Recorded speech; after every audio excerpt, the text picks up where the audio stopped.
order the North Branford Planning and Zoning regular meeting, October 17th. Please remove at 6:35. We're trying to start a meeting. I mean, we can just call it right now and have it another event somewhere else if that's what you like.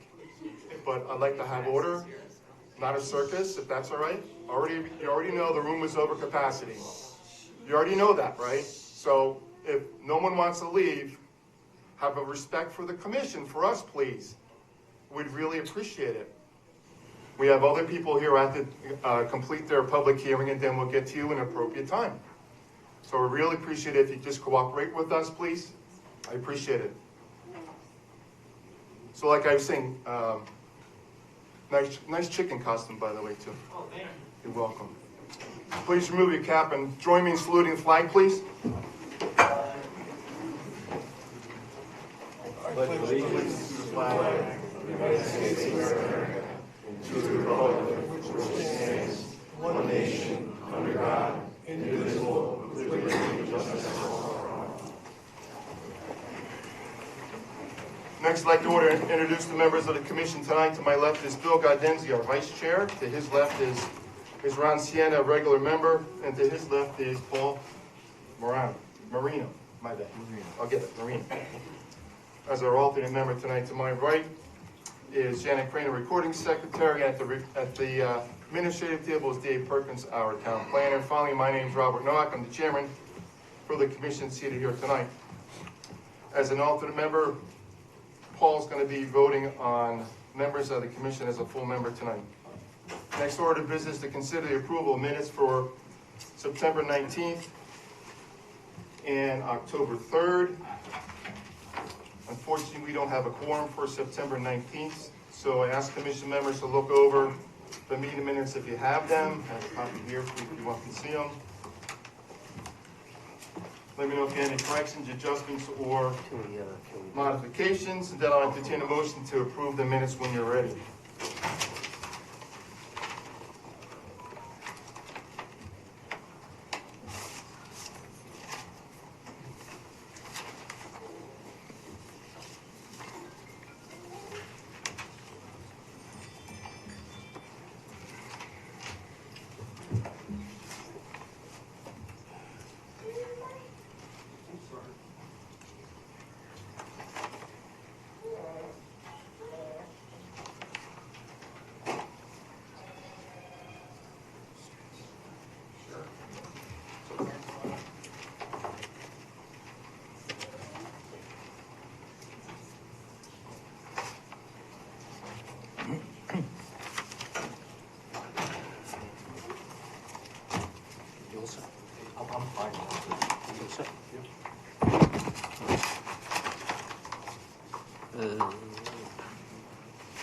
Mr. Chairman, I motion to accept the minutes of October 3rd, 2024. We have a second? I'll second. Okay. Paul second. Okay. Motion by Ron, second by Paul, to approve the minutes for October 3rd. Any discussion? All in favor say aye. Aye. Aye. The motion carries. Minutes are approved for October 3rd. For expediency, I'd entertain a motion to move item number 5A to replace 4. So moved. So we have a motion to move. I'll second. Okay. We have a motion, we have a second to move item 5A, which is application 2024-19, 105 North Street, to the next item on the agenda. That's the Pavilion. Who made that motion and seconded it? Who made it and who seconded it? Ron made the motion, I seconded, Keldon seconded.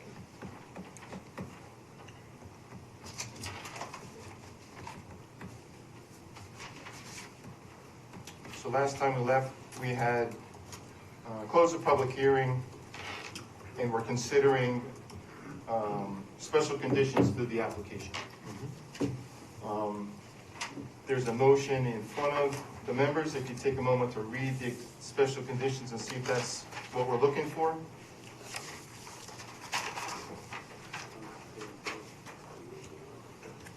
Just make sure there's, you do the pavilion, there's two. It's number 2024-19.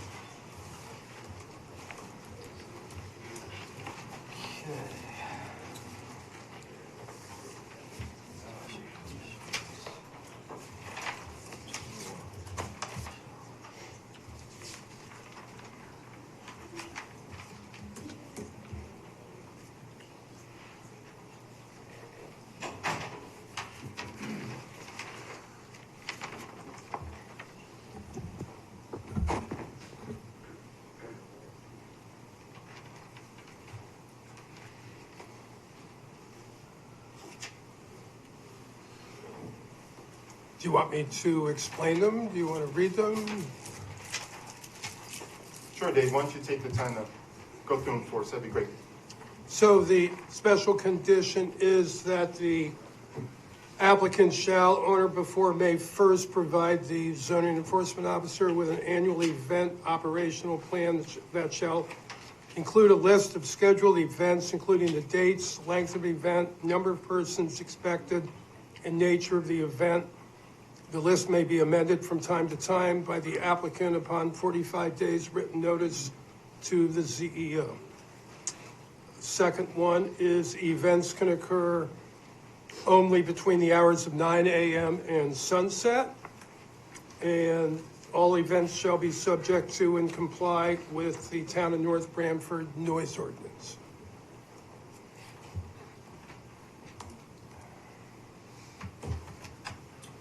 Any discussion?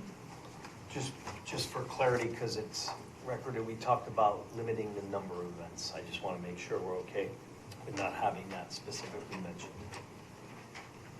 That was something that we talked about. I'm not Correct. saying we didn't direct you either way, I don't think so. I just want for clarity if we're okay with that. That was one thing we talked about. I don't know if anyone has anything. It'll limit the amount of people that were here too, right? We were talking about people. Did they want to do 300 people or something? Right, as capacity up to 300. I mean, you have, you'll see the operational plan, right? With number of events and number of people, so Right. you could, And at least we can alert the citizens and the police and fire as to what's going on.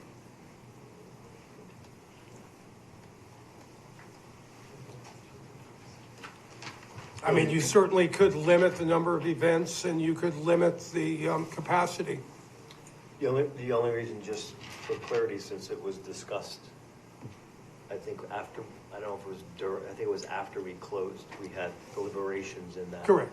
We specifically mentioned that, so I'm simply bringing it up so we can agree or not, either include it or don't, because we did talk about it.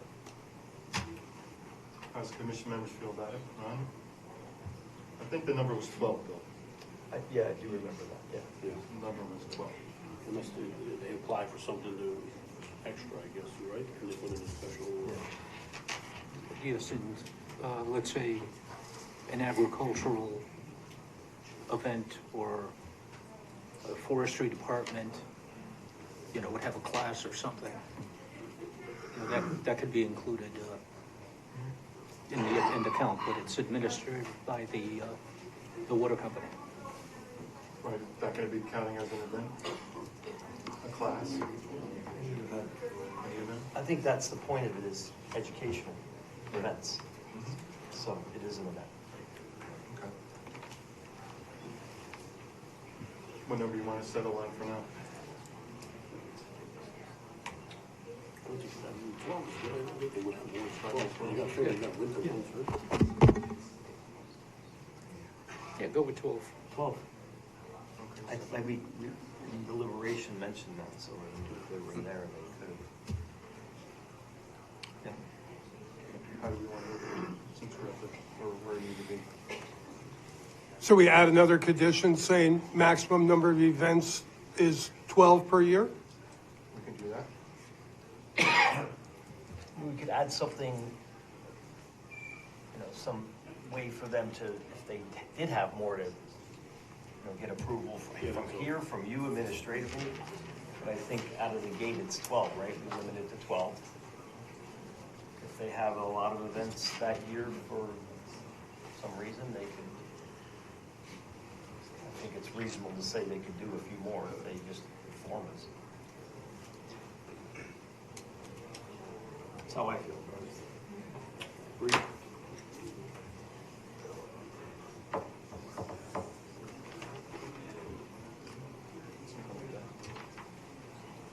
It's fast. 24 maximum.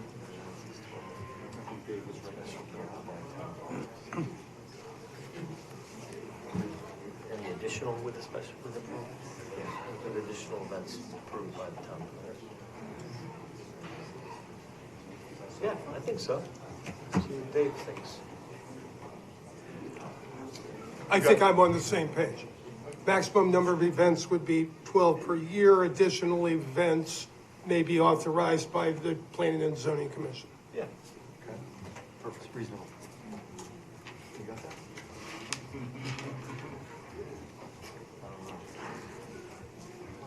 I've already done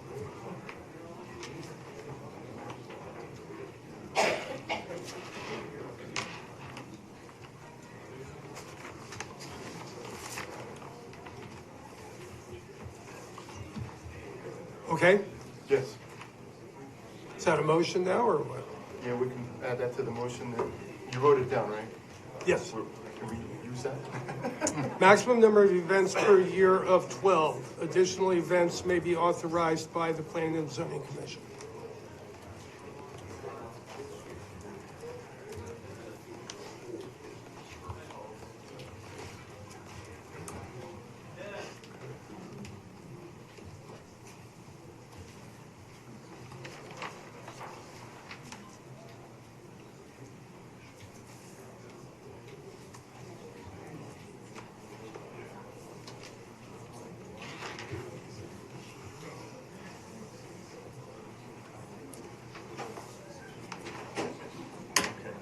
Any further discussion on the motion?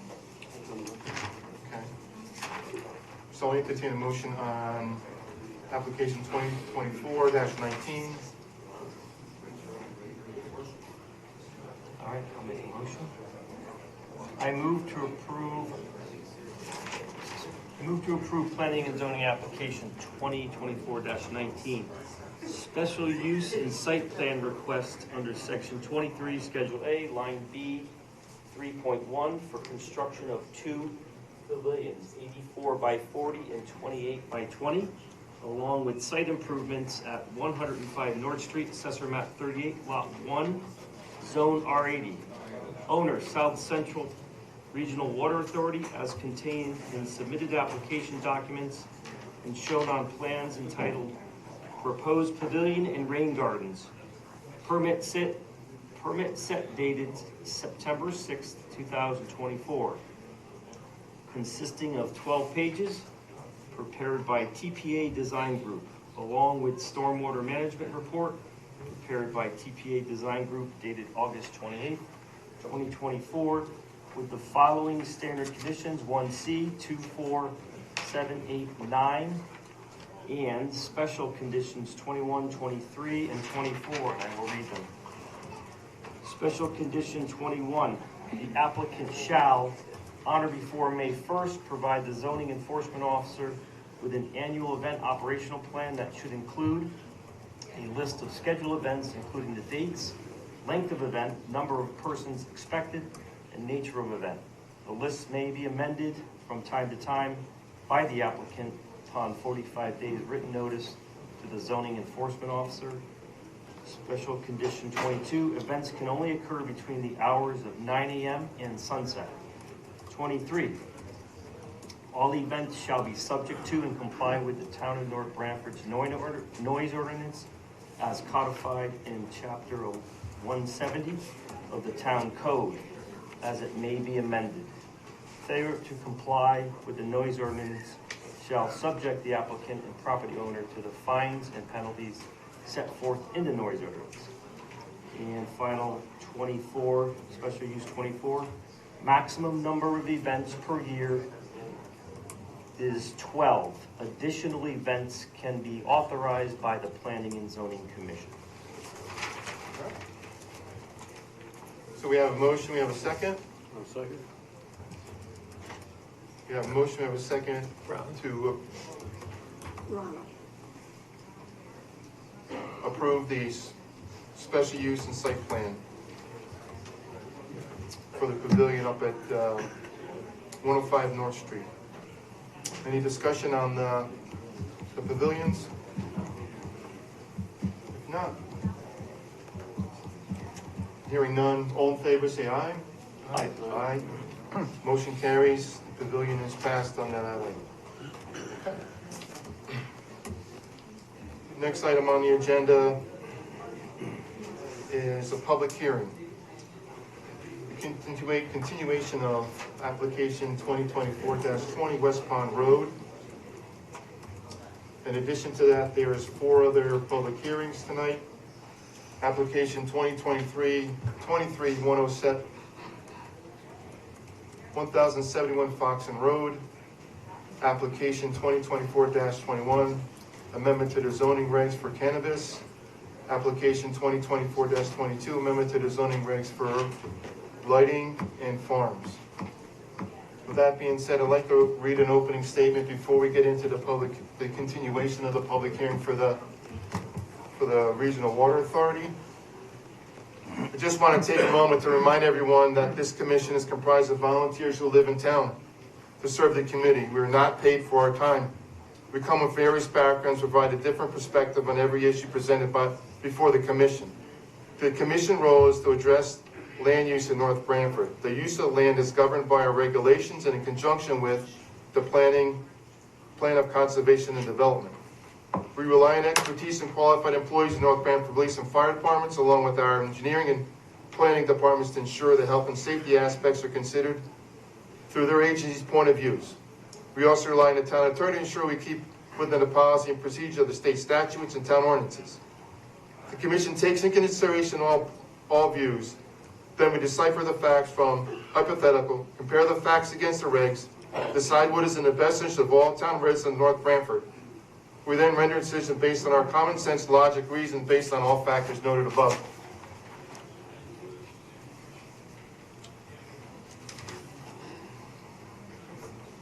The purpose of the meeting tonight is to hear all pertinent testimony of those in favor, in support of, in opposition to the application before the commission. Public hearing will be open, testimony will be heard in the following order. Applicant explaining their application and project and proposal. Staff and commissioner ask questions or comments on the application. General public will have an opportunity to speak in support of, in opposition to the application in the form of statements or questions. Applicant will have an opportunity to respond to the public comment and provide closing statements. Staff and commission again will have an opportunity to comment. When all sides have spoken, the public hearing will be closed. No further public discussion will be entertained. After the public hearing closed, the commission will vote on the application. Some of the rules we'd like to, regarding the public testimony.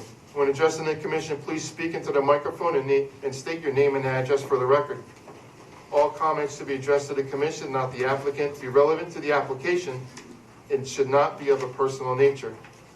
Please limit your comments to 3 minutes. Once your time is expired, please be respectful to the Please be respectful of the commission and other members of the public who want to speak. Please avoid repetitive comments. Once your public hearing has concluded, out of respect for this body, we kindly ask that the audience take any discussion about the results outside the chamber so we may continue with our business. So the application 2024-20 West Pond Road, we were talking about the new water tower you're going to build on West Pond. I see you have some renderings. You want to come up and name and address for the record? Oh boy. All right, I guess I've been known. Orville Kelly, Regional Water Authority, 90 Sergeant Drive in New Haven. Andrew White, professional civil engineer, registered in the state of Connecticut. Address is 213 Court Street, Middletown, Connecticut. All right, Commission, the last time we met, we had gone through the reason for the tank, the purpose of the tank. We will not waste your time in going over that. Pretty much how it was left was there any way in which we could provide screening around the tank? In particular, one of the residents were saying when the leaves are off that they don't want to be seen on the tanks, etc. So, of course, we did get on the map, just kind of show how the screening would be provided, or the layout, how it would be planted somewhere between 4 to 6 feet tall. And from that, we generated a 3D rendering that showed it being planted, and once it's mature, somewhere between 20 to 30 feet tall, what it would look like.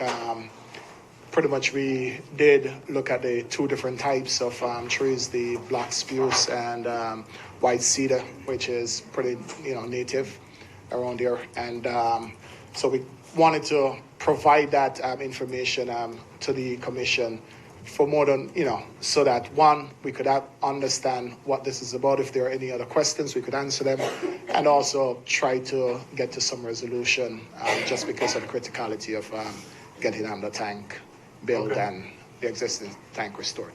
Also, there was of interest, there were some questions that were asked about the draining of the existing tank. I know we spent some time to talk about that last time, but we just wanted to point out on the map itself how both systems are intertwined and they're connected. Also, the storm retention system that is built on site. Pretty much there is an SOP, standard operating procedure, for how the tank will be drained and should be drained. We know what has happened in the past, can't speak to that. We can only control now and the future. And so over the past maybe 10, 12 years, there have been a standard operating procedure, which the storm retention system that is going to be built on site will be able to receive the amount of water that will be drained from the tank. And simply means is that 95% of the tank capacity will be pumped back into the system, so we're not wasting the water that has already been produced. And then at 1%, it's half the capacity of the storm retention system that is being designed on site. So just for my remembering this, so the new one has this, the old one doesn't, but you pump into the new one, If you right? grant the permission to just come. Yeah, or just, that's the way I remember it, I just want to make sure So that. this is the existing tank. Yeah, All right, and the existing tank was presently designed. The drain line came from here, it came into this area here, and then there were two lines. One that went this way and it's open to an end wall, and then there's a second one that comes down to a second end wall. We're getting rid of this end wall and we're putting a manhole here, and this under drain is going to be tied to the new tank. Yeah. So now when we get to drain this, we plug this end, so there's no water coming out here, and all the water is going to be coming here. Then it comes down into this retention system, design capacity of roughly 18,000 cubic feet, and the 1%, the 5%, which is about 9,500 cubic feet of water is what's going to be drained in the system, which is half the capacity of what's designed on the it's site. 18,000, okay. So the past concerns of going down the street and into the lake will be eliminated, Will be controlled on site, absolutely. controlled on site. Just one other thing, we did walk with it, we might as well show it to you guys. You're interested in terms of the color and how the tank would look. Pretty much, this is the most recent tank we just did over in Derby, right next to Derby High School. It's the same color as you're seeing here, this tank is going to be, and pretty much the screening is somewhat similar, right? So this is a good indication of what this is going to look like once it's finished constructed. And then these are other tanks we have in our system, next to the road, next to neighbors, and just kind of the natural screening that it presents. Looks good. Thank you. The water's gonna be in the retention system, and that system is to drain out the water. It sits there and just filters through the soil. There is an overflow to the street system, but it is designed to infiltrate. So we did the infiltration testing. So this water, when released at a controlled rate, will enter the system will hold it, it will discharge, or it'll infiltrate into the ground. The discharge is for the higher frequency storms. So this would be less than a storm frequency. Gotcha.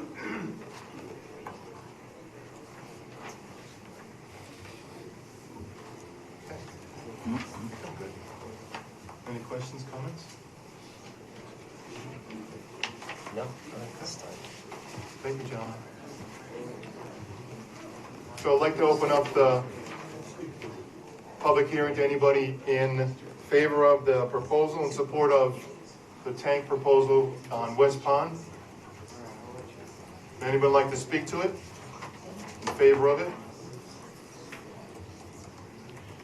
My name's Kim Warren. The address is 50 Clear Lake Manor Road. Last hearing, I spoke against the proposal for the tanks. This hearing, I'm willing to speak in favor of the tanks with provision. As was just explained by the Water Authority's engineer and consulting engineers, that the retention pond, which was an integral part of this system, doesn't handle all of the water. So that, and it's thought that the water, that will have more overflow that will go into the storm system. The storm system, which we walked this morning with two representatives of the Water Authority, goes through piped storm drains down West Pond Road on its way to Clear Lake. At one point, it goes through an open ditch, about an 80-foot open ditch, which we examined and discovered trash in this ditch, things that were easily thrown from windows of cars driving by. I think that to be good stewards of this lake, we all should be, of our water courses, and we should provide some pipes, a pipe, rather than this open ditch from the last storm drain catch basin that goes to the lake.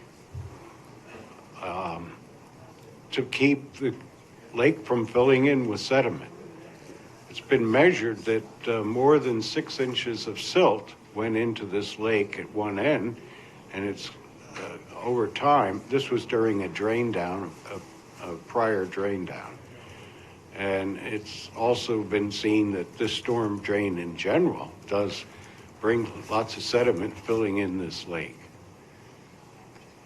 I would think that since we know that the Inlands and Wetlands authorities always request that we put bales of hay and fences up when we're doing work around water courses, we should take the same precautions to prevent contaminants from entering this lake. And I would say that the most expedient way would be to pipe it. We've piped it through the streets, and it should have another pipe, continuation of that concrete pipe on its way to the lake so that the water isn't bringing sediment and other contaminants.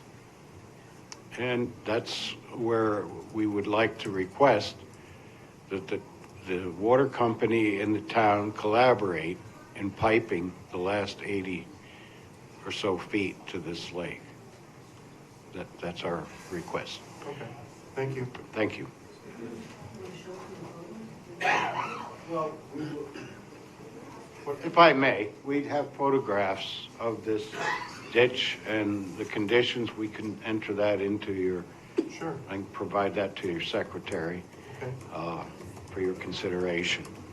The other thing is the maintenance. I'd like to add the grates are so rusted, it can't be opened up to clear it out. And so many of these catch basins are very clogged with sand from the winter, salting the roads and sanding the roads, and just the general dirt that runs into them.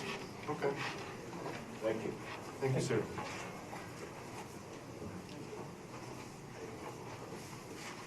Would anyone else like to speak in favor of the application for the new water tower on West Pond Road? Good evening. Barbara Kenny, President of Clear Lake Association. I was one of the people that walked the site today. I've been on the lake 45, almost 46 years. We approve of what they're doing with the water tower. It's necessary, it needs to be done. I think it'd be safer for all concerned. Our concern is the condition of the storm drains on West Pond Road. They're not maintained. The 80-foot piece that he was discussing has trees growing in it that are 30 feet tall. It is full of knotweed. The water cannot go through. These storms that we've had this past summer, the road flooded on West Pond Road because the water can't get through. Now we're proposing to do not 1.5 million, but half that much at a slow release going through. But if the water can't get through, what's going to happen? It's going to back up. We feel there should be a condition with the town that they maintain these storm drains. These storm drains have been there for probably 60, 70 years. We touched one storm drain just to the front of this 80-foot spillway, and I was able to take my hand and break all the things on top. If a car drove over it, it's going down. So I think we need to have North Branford address the condition of the storm drains and the pipes. Now, coming out of the water company's land, would you say it was 9 inches or 12 inches? The pipe. Well, it's a 12. What is the width of the pipes that are going from storm drain to storm drain? Is it 12 inches? Is it smaller? What did they require 50 years ago? So that's our concern, is what's going to happen if we don't maintain these storm drains. And the lake is of utmost importance to all of us. I mean, as far as the houses, we're not supplied by public water. That lake is used if we have a fire. So that lake is very important to our community, and we need to take care of it. So that's my only concern. Okay, Okay? thank you, Barbara. You're welcome. Anyone else want to speak in favor of the proposal? Anyone else want to speak in favor of? Okay. Anyone in opposition to the proposed storage tank on West Pond Road? Opposition to?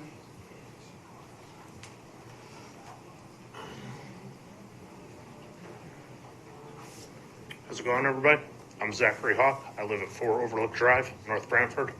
My property is within 800 feet of where they want to build this tank. I would just like to request that we have some additional time. That way we can view their new plans and their new drafts. This is the first time, I don't know, they've been available to my knowledge before any decisions are made on this. It's going to affect my property value, having a big industrial tank in my backyard. And that's about it. Thank you.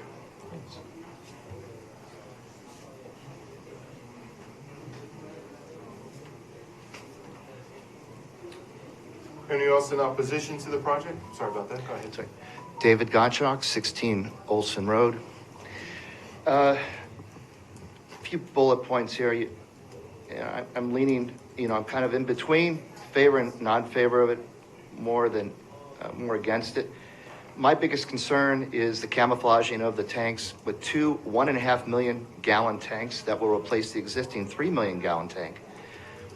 There's going to be 2 more objects there, or 1 more than there is existing. So I'm asking for a dark greenish color paint, something that would camouflage it, that would blend into the scenery a little better. Our house is about 200 yards as the crow flies from the base of the tank. And we would like to have a little bit more of a scenic view of the forest and the wetlands than we would a tank that would be painted a tan color that was proposed from the last meeting, or a tannish color. We also want to plant evergreens. Evergreens are something that would be similar to what is already on the driveway leading up to the water tank in and around that area. Evergreens, I'm not a plant specialist or horticulturist, but I would think that they would be very, very strong and very durable. My concern would be building 4 to 6 or planting 4 to 6 foot trees. I don't think they're tall enough existing. I like to see them bigger when they first get planted. It's going to take at least 5 to 10 years for them to reach maturity, at least, or to start growing, depending on the climate and the rain. So therefore, I'd like to have bigger trees. Even arborvitaes would be a solution.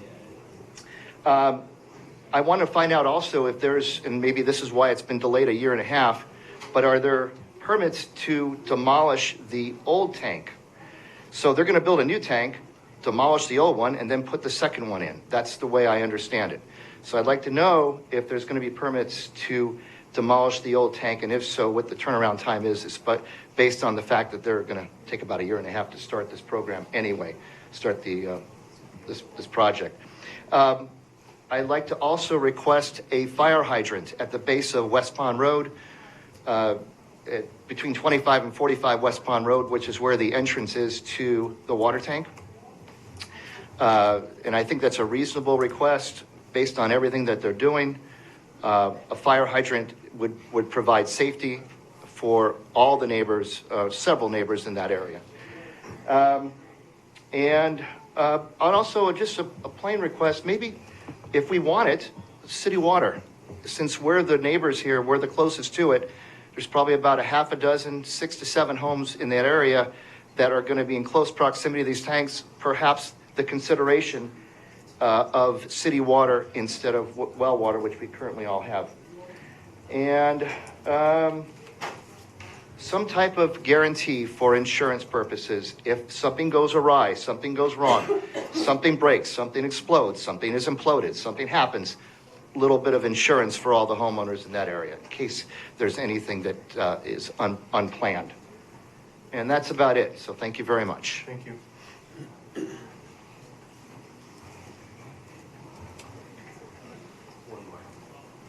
Bill Redmond, 9 Olson Road, North Branford. I'm still concerned about runoff on the hillside because I'm not so sure that the containment system has anything to do with the actual water that's on that hillside.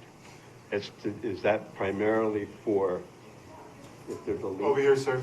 If there's a leak? Thank you. If there's a leak, I think that's what the containment is for. I'm not clear on that. Okay. So I am still concerned about water coming off the hillside onto Olson Road. Thank you. Thank you. Anyone else against the project?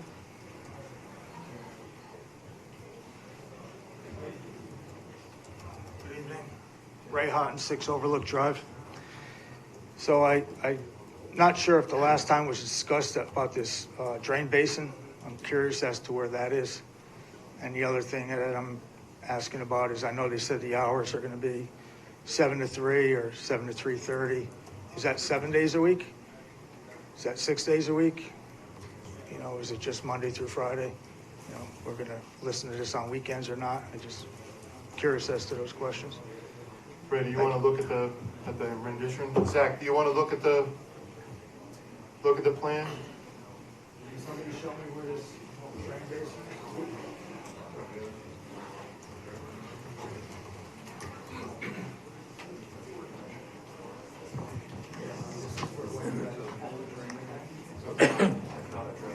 So it's not a drain basin. The tank itself is for stormwater control.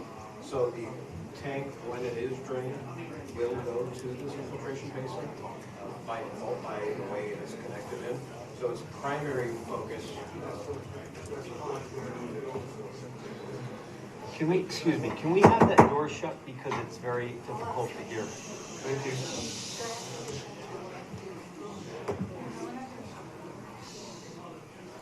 Go ahead, sorry. Thank you, Andrew. All right, so the primary purpose of the stormwater infiltration system, so there was a comment earlier that asked about the flows going to West Pond Road as well as sediment. One, we have hydrodynamic separation ahead of this system, so we're taking any sediments that get into the catch basins that are filling up those sumps, they will be regulated and maintained on regional water authority property. Any sediment that bypasses those catch basins goes to hydrodynamic separator, it's a swirl chamber, all that sediment settles out. So this is for water treatment. Then it goes into the retention chamber itself. The primary purpose of this is to infiltrate into the ground and reduce flows and volumes that are discharging off the site. So there was a comment about increase in stormwater. This system will decrease the stormwater in all of the storms in the 2-year to the 100-year storm. And then by nature of this being on site, we have connected the existing tank as well as the new tank in. So during a non-storm event, this chamber would be less empty. This is designed to drain for the 72 hours of the storm. They would discharge that last 1 inch of water that's in the tank. For the existing tank, that's 9,500 cubic feet of water. This retention system is 18,000 cubic feet of water. So just around that halfway point. They'll do a slow release, a controlled release into these pipes. This is all hard. They didn't have to. I know it was mentioned before that we could do pump hoses once this is complete. This existing pipe gets connected right in. They would discharge into this pipe. It would come into the system. That is how the entire system is. There's no switches or pulleys or anything that anybody has to do beyond that tank. That's how they want it to go. It's safe, get them infiltrated into the groundwater. And then for the storms that they were designed for, there is a bypass. Because not everything can go into the ground. It was designed so it goes into the ground first, and then there's overflow out to the road at less flow and less volume than existing conditions. So this project is making flows and volumes better for what is getting into the existing drainage system in West Pond. Can you just take us through this planting plan? This is raised yard, I take it. Over here you've got a plan. Yep. So like this around. The trees are also shown on here, so you can see the neighborhood context. We have the trees to the north, the trees to the west. So these are 6 to 8 feet tall trees. I know there was a comment about 4-foot trees being small. The species, black spruce and white cedar. These are photos of nursery stock. So this is about the size that they would be as they're planted. So we have a rendering showing the existing tree line. This is the size as planted. And then we have the same rendering reaching maturity where these trees will come in at this angle. This is taking into account the sloped hill and the hillside behind the tank. So you will have, as we discussed last meeting, this slope does come up several feet. So you have the trees on top of that slope. So you have about a 10 or 15 foot slope. Then you have the trees that get to a 20 to 30 foot height. And how tall is that tank from ground to top? That I believe was 48 feet to the very peak of the dome. So twice the size of the tree. So 20 to 30 feet, plus you have about 10 to 12 or 10 to 20 feet of slope. So while you have the 20 to 30, it's higher elevation than the tank itself. So you've got the trees plus the slope. I just don't see 20 feet of slope there. You know what I'm saying? But 20 feet's quite a bit. we're trying to do our best with without having a photo of the trees, the tree line cut in and the tank roughed in. This was the best approximation we could do with the software available to try to show that. Just the hours, is this a 7-day-a-week project when it starts? It's not a 7-day-a-week project. Project tends to run 5 days a week. In the event there's some emergency or something like that, that would be communicated, we'll seek permission, and it wouldn't be starting at 7 and it wouldn't be running late. So in the morning, Monday through Friday, it'll be 7 to 3:30. Typically, if it's during summer days or something of that sort, communication will be held saying, we're looking to go longer, because longer, shorter in terms of the duration of the project. And in the event that, something happens where it needs to be on Saturday, it wouldn't be 7 o'clock, it would be like 8 to like 3. So it wouldn't be an extended period of time, it would be just to get something or deal with an emergency. And that's typically normal construction operation. Thank you. Thank you. Thank you. Thank you, Andrew. Would anyone else like to speak in opposition to the tank on West Pond? Anyone else want to speak in opposition to the proposal? Hearing none, would you like to rebut some of the comments and questions relative to fire hydrants and evergreens and runoff? And I think the runoff was addressed by Mr. Wright. In terms of the camouflage and everything else that is being asked for, as you can see from this picture, this is probably one of the best camouflage we're going to have. In times past, we have tried the green paints on tank. It doesn't work. It doesn't work for the water quality also. And so, it's more lighter, brighter color. For the concrete, this is not bright. It's as light as you're going to get, and it pretty much blends in with our nature in and of itself. This is visible throughout just about all our facilities where we do have concrete tanks. In terms of the fire hydrant services, the regional does have means and methods of providing running water main timing services to residents who does not have water service. We did talk last time regarding the fire hydrant, and that has not changed in terms of the water main is coming out on the opposite side of the water tank, and that the fire hydrant cannot be extended off the water tank. And the reason for that is public health safety. So. Fair enough. Thank you. Dave, any comments? No. Concerns? Can you speak to the concern about the flooding, the ditch? Would you pass that information on to Public Works? This is not, the drainage swale is not really in our preview. We're just addressing the application on West Pond right-of-way property. So if you would pass that information along to Public Works? I will pass that information along. Residents?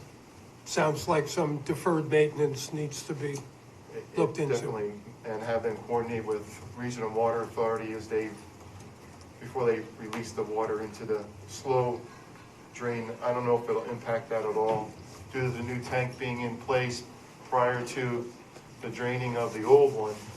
So I don't think you'll have that runoff. It'll be seeping into the ground, into the infiltration system. So I don't think that, based on the testimony today, I don't think that'll be an issue. One more time, anybody would like to speak in opposition to the proposal? Hearing none, then I'll entertain a motion to close the public hearing. So moved. We have a second? A second. Any discussion? All in favor, say aye. Aye. Aye. Public hearing is closed.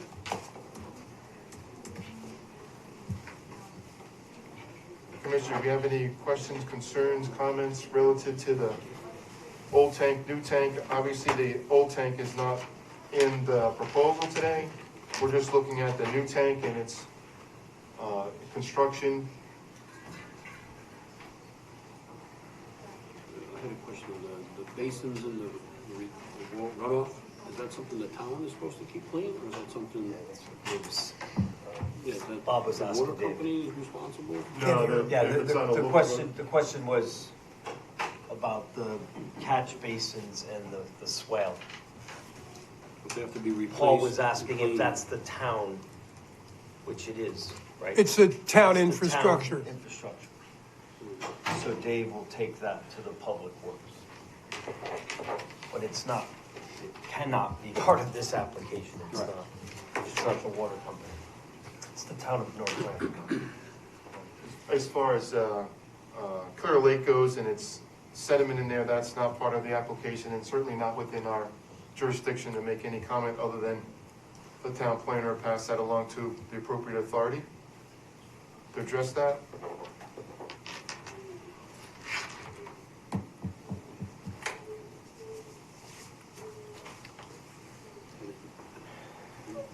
If you want to clarify, the tank is not for drinking water, so the guy wanted to get hooked up for drinking water, it's not for drinking water, it's for fire water, isn't it? What, the new 1.5 million gallon tank? It's drinking water. It's drinking water. Yeah. They just can't, they cannot hook from a tank directly to a hydrant. They have to go through the system, which goes out the other side and doesn't serve this at all, so you can't go from a tank to a hydrant. You have to be part of the loop, the normal fire protection loop. So the residents concerned about the fire hydrant and consideration for city water is not part of our review, other than the water company's aware of it and Dave's aware of it.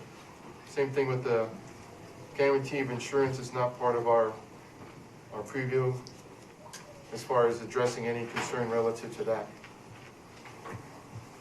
It's not part of our jurisdiction at all. I can't address that. Any other questions, concerns relative to the project?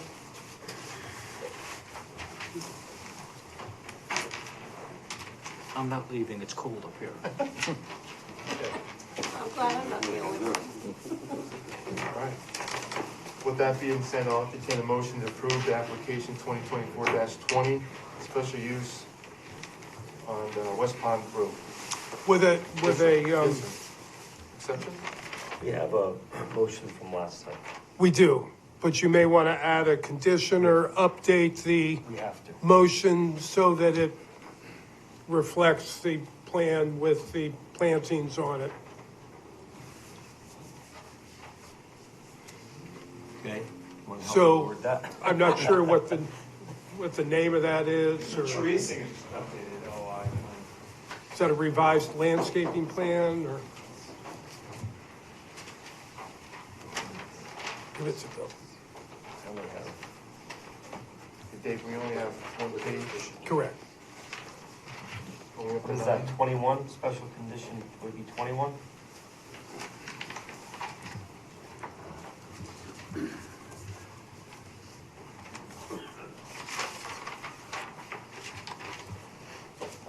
Let's see. What do I call this?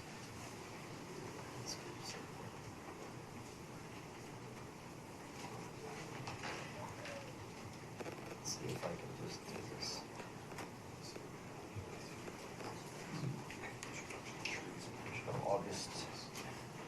August 2024. Okay. Okay, got it. You ready? All right, I move to approve planning and zoning application 2024-20, special use and site plan request under section 23. Yeah.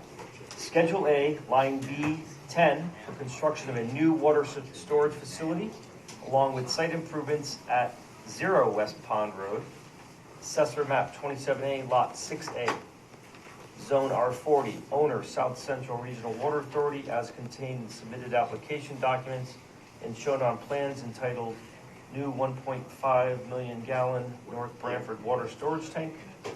Permit set dated August 2024, consisting of 21 sheets prepared by Tig and Bond, along with stormwater management report prepared by Tig and Bond, dated August 2024, with the following standard conditions: 1C, 2, 4, 7, 8, 9, and special condition 21. No, it just would be Special, 10. special condition 10, yeah, special condition 10. Adherence to the landscape and site restoration plan dated October 11th, 2024.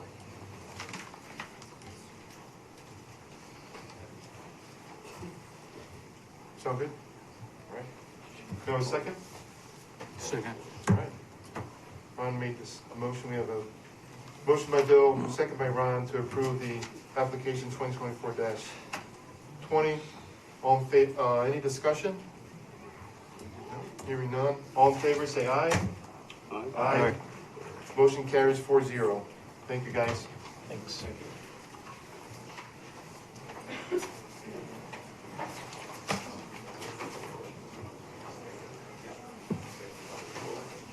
Next item on the agenda Want this back?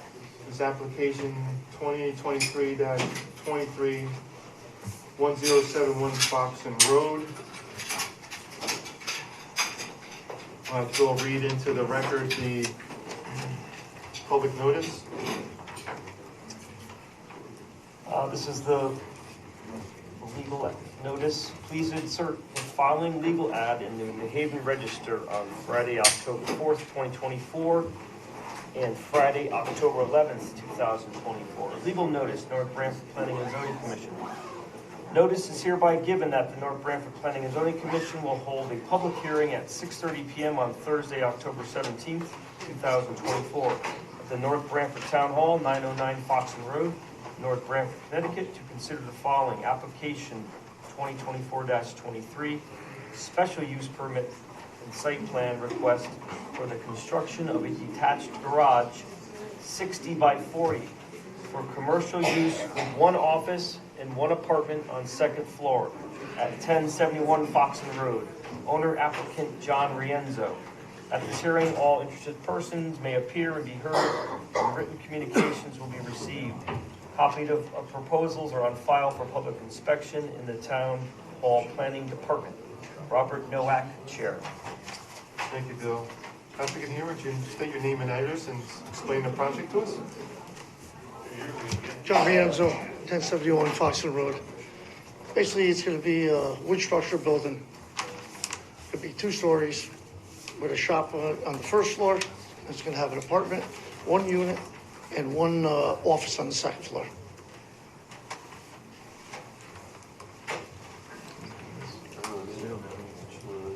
Nothing on.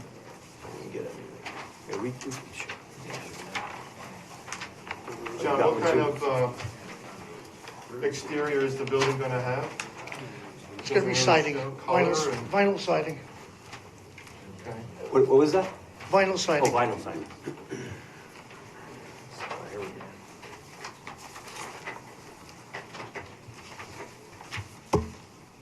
1071.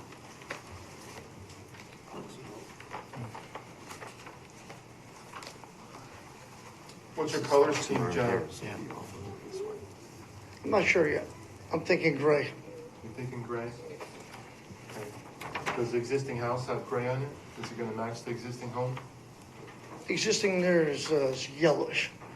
Okay.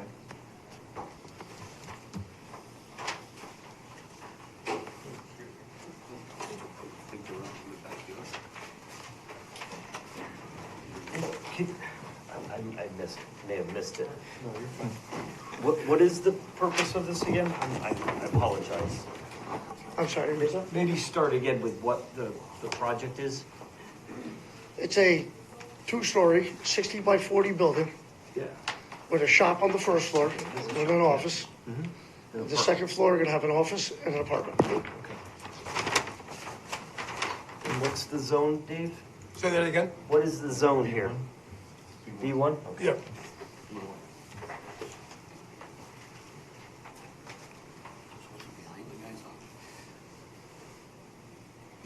You say shop, is it? It's for an electrical business. Oh. So, help the old guy out. Give me a landmark. I'm sorry, I can't hear you at all. A landmark to where this is? Yeah. Right here. This, I know that's yeah, it. no, That's no, ready. no. Yeah. What are you near? What's a good landmark for us along Route 80 where we can get our heads around where you're So located? you remember when the package store was in the house? Right on Route 80? Oh, yeah. Yeah. So we're in the building behind it.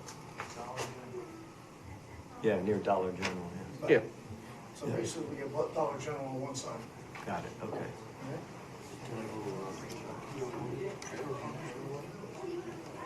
Sure. No.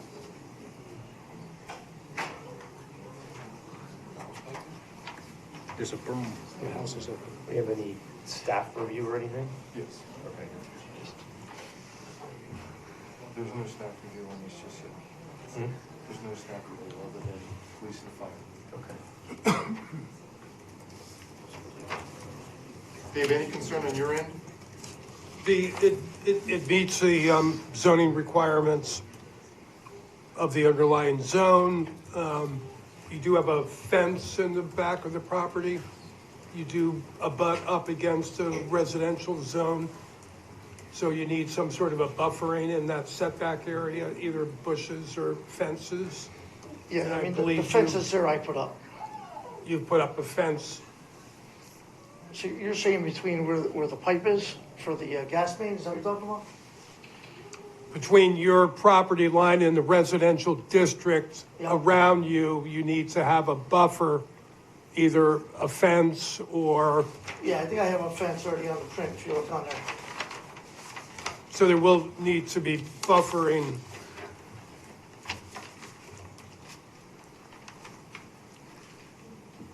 Having a width of not less than 1/3 of the width of the required setback area planted with trees and shrubs of suitable species, or the commission, however, may approve fences, walls, or other means of landscaping in substitution for the green belt. So there were concerns. This did go before the ZBA and it was withdrawn before they made a decision, but there were concerns from the neighbors as to traffic coming in the lot at night and shining lights into the residential district to the south. So that may be a concern or a condition.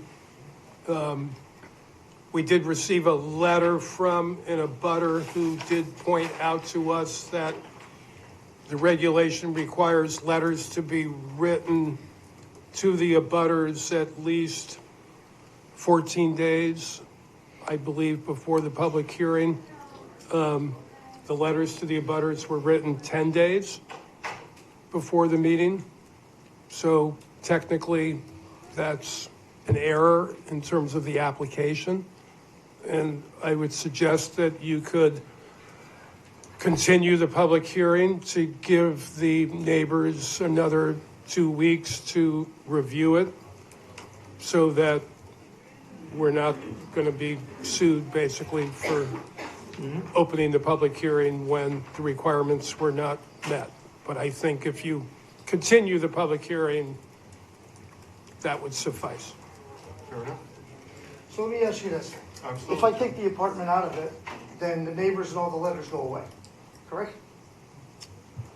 The commercial use of the property only requires site plan review. The only reason it's here for a special exception is for the apartments.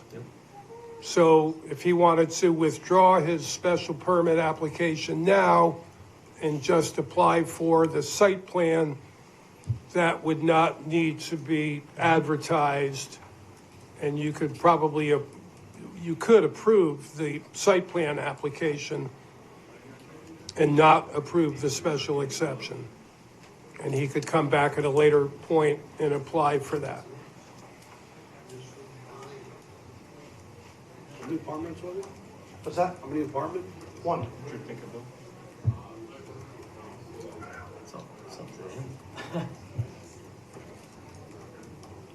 I mean, I agree, we're keeping the public hearing open because of the 10 versus 14. So Absolutely. That's clear. Whether he wants to remove the apartment, that's not our decision, that's his decision. Well, I mean, we could approve the site plan tonight and not the special exception, and basically deny that if you want. But I mean, they're actually two separate applications. I mean, he's applied for the special exception along with a site plan. If he wants to pull the special exception part of it and just allow the site plan application, I think you could do that. If you think For me, that's, I like to keep things simple, however, everything we have in front of us has it all together. correct. And just for me, just personally, I think we need a one-to-one relationship to things. So I don't know if I want to start going down the road of looking at a combined thing, but saying, I mean, I think we're we're, going to carve this out tonight and approve this and not that. I mean, that's. correct, and we're only that's just getting talking, messy for me. we're only talking 2 weeks. It's not as if it's gonna snow tomorrow.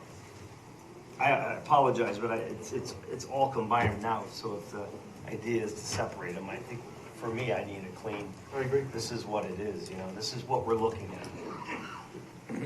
We're voting on and reviewing what's in front of me, not a combination and Right. trying to separate.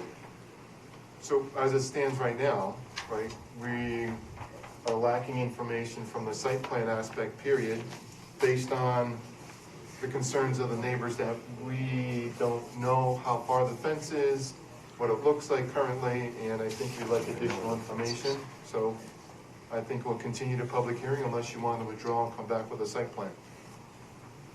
Is that my understanding correctly? Well, I think you'd like to see more of the color of the building and what Color of the it's building actually as gonna well. look like. Yep. I think we Fence, should see offset. what the fence is actually gonna look like, or some sort of planting in that buffer area that complies with the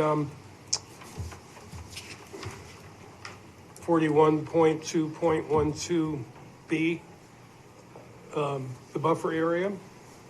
And What happens when your buffer is up against, like the gas main that's there? So you kind of have a buffer on that side, there's already a fence there. So basically the fence just on one side, you're saying? yeah, I think if you gave us photographs of what's there and you were gonna maintain that, then the commission would understand what they're looking at. Okay. So your call. We're gonna continue the public hearing, and we're gonna leave it at that, and then you decide whether you wanna pull that, and then come back with a site plan addressing all our concerns for what it looks like, the buffer zone, pictures, and the like. Okay. Does that make sense? Yeah. And I think you could open it up to see what the public has to say, so we have more feedback. Okay, fair enough. Thank you, John. Okay, thank you.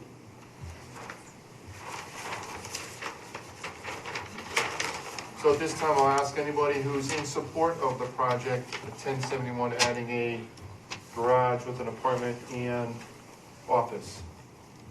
Anybody in support of? One last time. Anybody in support of the project at 1071 Foxon Road? Hearing none. Anyone in opposition to the application? 1071 Foxon Road.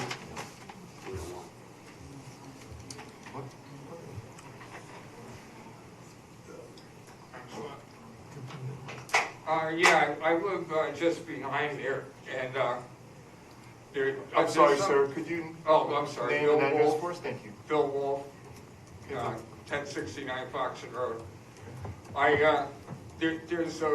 There's a black, like a plastic fence, and then there's another piece of fencing, not fencing, there's 2 or 3 feet of brush that's after that, which is, I don't know if that's on my property or whether it's on his property. So that's my biggest thing is that, because I don't understand why there's not like a, is he gonna do it one way or is he gonna do it the other? So I don't know if that's his property or if it's my property. So that's my main problem right now. Okay. Thank you, Bill. Okay, thank you.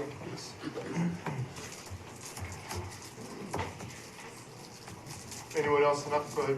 Hold on, John. Anyone else in opposition to the project? Opposition to the project?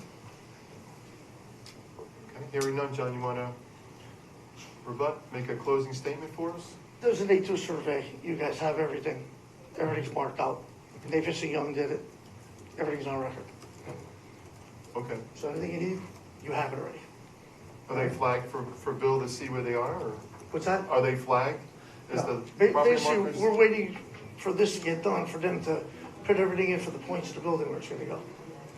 But right now, the A2 survey is done, everything's done, there's nothing on his property, Okay. right?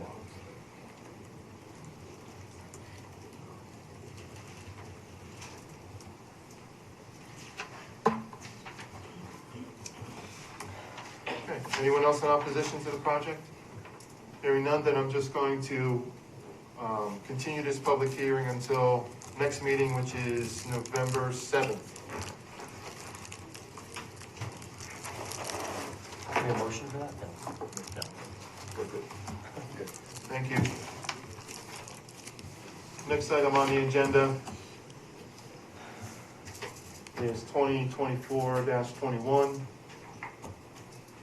amendment to the zoning regs for cannabis.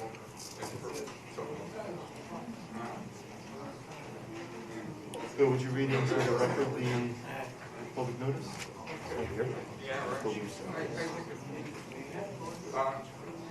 Should I do them both? Yes, please. Okay. All right, I'm gonna read the legal notice that was in the October 10th, 2024 sound. Legal notice, North Branford Planning and Zoning Commission. Notice is hereby given that the North Branford Planning and Zoning Commission will hold a public hearing at 6:30 p.m. on Thursday, October 17th, 2024 at the North Branford Town Hall, 909 Foxon Road, North Branford, Connecticut, to consider the following.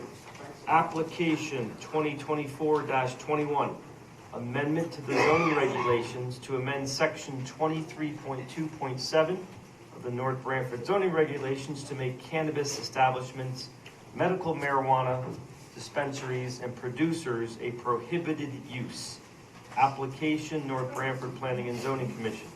Also B, application 2024-2020-22.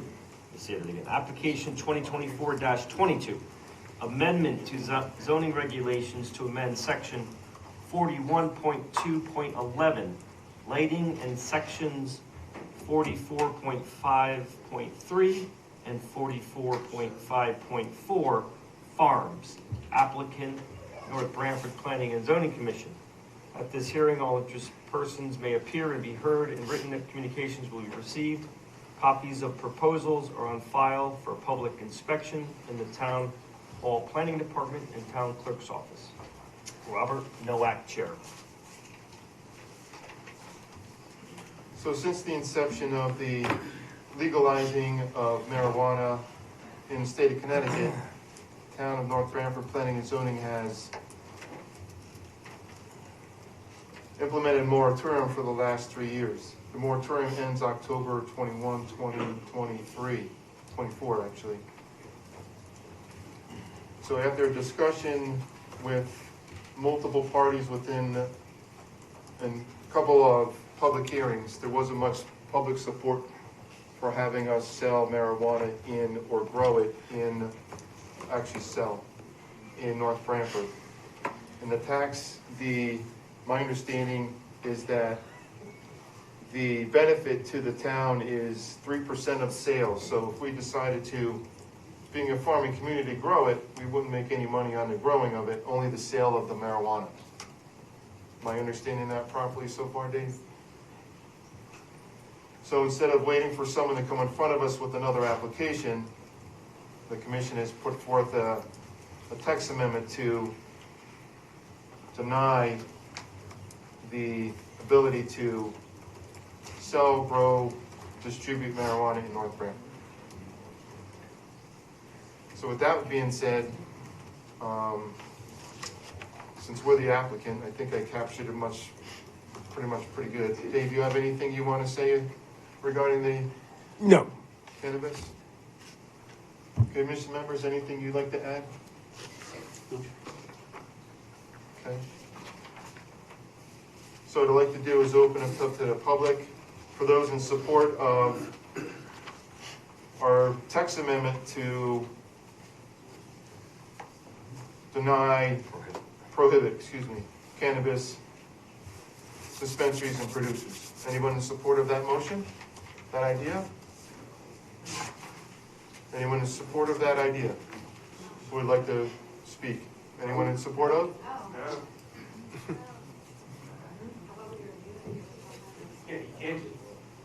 Okay. Anybody in opposition to us denying marijuana in town? Opposition? Who would like to speak? Opposition? I just want to ask one question. Oh, hold on.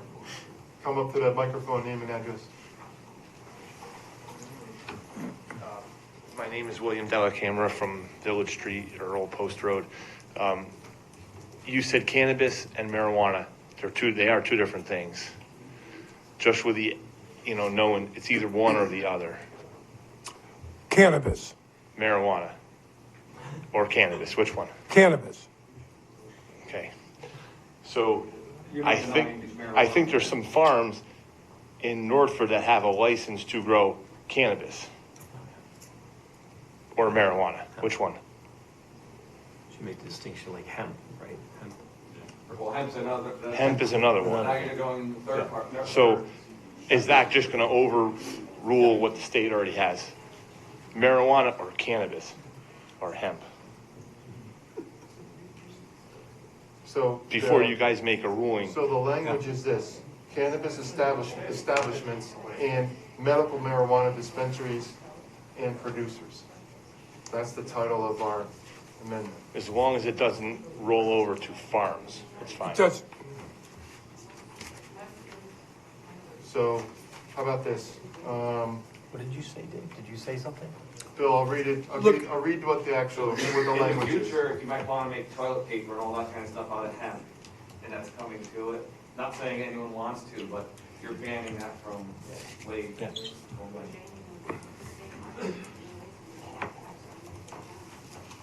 So in this text amendment, it reads, cannabis shall mean marijuana, as defined by General Statute 21A-240 of the General Statutes. Cannabis establishments shall mean a producer, dispensary facility, cultivator, micro-cultivator, retailer, hybrid retailer, food and beverage manufacturer, produce manufacturer, product packager, delivery service, or transporter as defined in the June 2021 Connecticut Public Act concerning responsible and equitable regulations of adult use cannabis. Public Act 21-1, Senate Bill number 1201. So then it's attached to something from the state, then that's fine. Correct. Okay. As long as it doesn't interfere with a farmer that already has a license. It's specific to the Public Act. Okay. That's good. Thanks, Will. Thanks, Bill, for that. Appreciate it.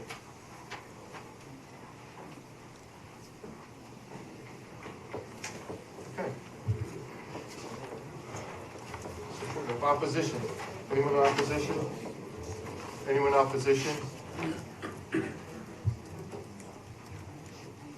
Alex DeFrancesco, 43 Alga Road.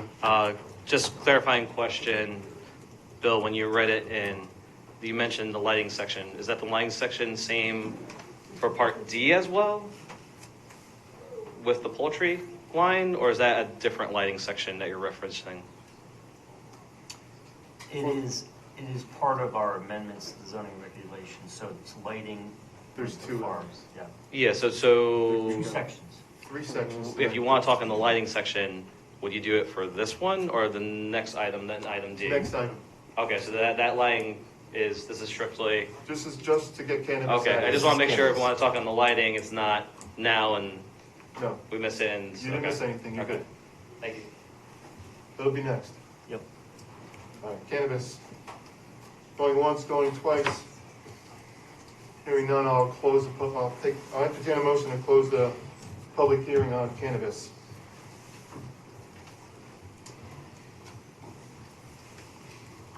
Again, so moved. Okay. We have a second? A second.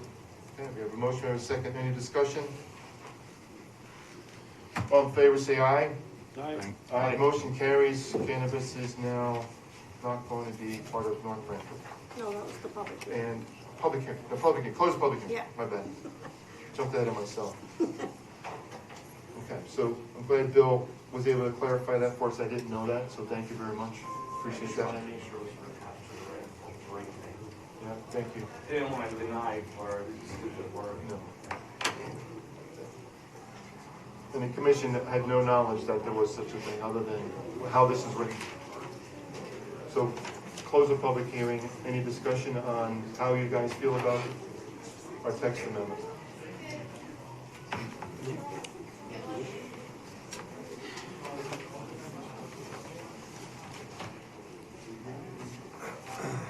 No, I think we've done moratoriums more than 3 years, but maybe if you knew it was 3 years, it's been a long time. Yes, we've been putting this on, so. No one's been looking for it, so it's been, right. It's the time, the right time. Fair enough.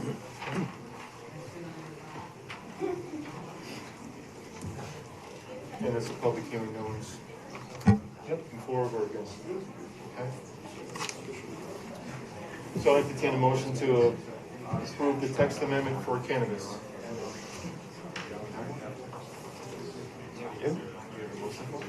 don't think I have a motion. We have a motion? Yeah, it's just to add it to the prohibited, no, there is no. There's no motion? Oh.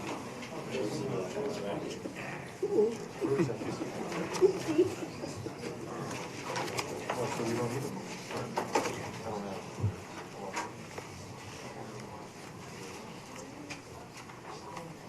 I think you can just read it right off of the. I move to approve application 2024-21, amendment to the zoning regulations to amend section 23.2.7 of North Branford zoning regulations to make cannabis establishments, medical marijuana dispensaries, and producers a prohibited use.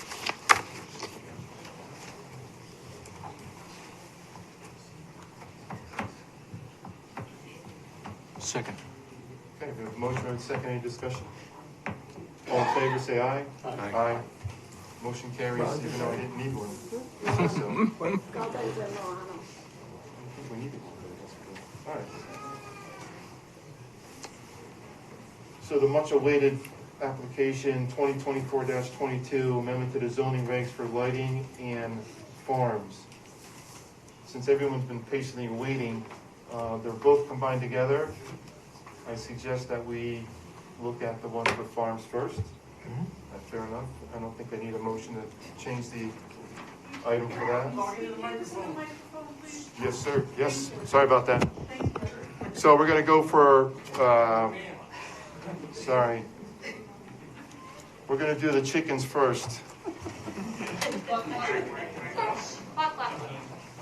We were gonna play the song, but we're not gonna play that chicken song. Anyway, so Dave, could you set where we're at, how we got here, please? If you don't mind. I'll just give a little That'd be great. rundown here that the new regulations do not change the status of the current regulations for lots in compliance with the current regulations, which means that current uses are grandfathered in. So nobody's taking your chickens away from you. These are new uses. Anytime we change a regulation, people who are conformed with the previous regulation are grandfathered in. The current regulations allow for unlimited poultry and livestock on lots greater than 160,000 square feet. We're not changing that. Currently, lots under 160,000 square feet can have one livestock for the first 80,000 square feet and one more for the next 40,000 square feet. So you can have 4 livestock on 160,000 square feet and then unlimited. We're not changing that regulation. Currently, you can have poultry on lots under 160,000 square feet, and you can keep up to 20 chickens or poultry, roosters or poultry, on any lot under 160,000 square feet. The new regulations don't change anything on lots over 160,000 square feet. The new regulations limit the number of poultry on lots of less than 1 acre. Lots over 1 acre can still have 20 chickens. The major change here is that it bans roosters and guinea hens on lots under 160,000 square feet. It regulates the location of manure, and it really doesn't change the fencing and structure and setback locations for coops and fences on any lots. So the biggest thing right now is that you can have roosters on any lot in North Branford. And this eliminates that.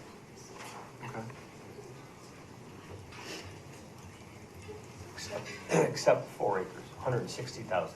If you're over 160,000 square feet, you're a farm under the regulations. And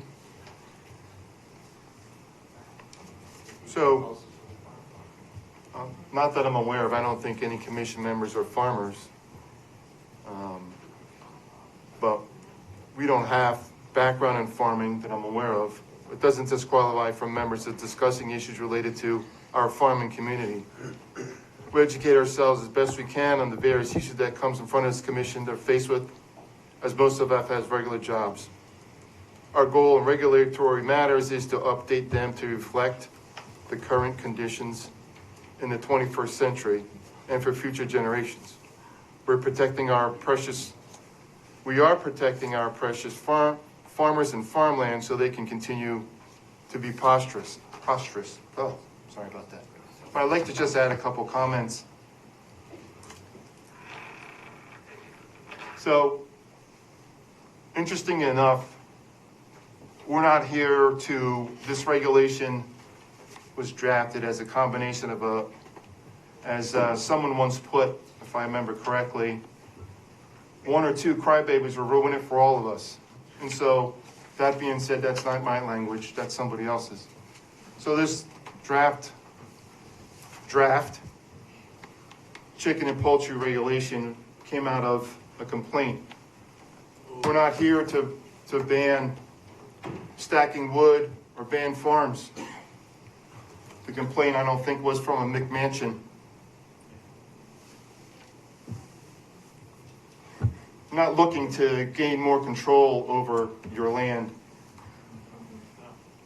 The proposal seems a bit restrictive, doesn't it? Yeah. After looking at it again, we agree. We agree it's restrictive. But it came out of a guidance document that the state of Connecticut put together a while ago, 2019. Right, wrong, and different. We had a starting point. 29, excuse me? Yes, ma'am? You'll have a chance. All right, 2019 edition guide for Connecticut municipalities. And in that document, guidance document, there was a couple of regulations to help us draft this regulation. The average size lot in North Branford and Northford is just about the same, about 0.93 acres. So when the regulation says 160 or 1 acre, that's kind of puts most people at bay and at a disadvantage, and I understand that. In the guidance document, it says even New Haven can have up to 6 chickens, believe it or not. I thought that was amazing. In New Haven? That's excellent. We agree. You'd have to also agree that the regulations are outdated. They don't reflect the current condition by which we actually have our farms.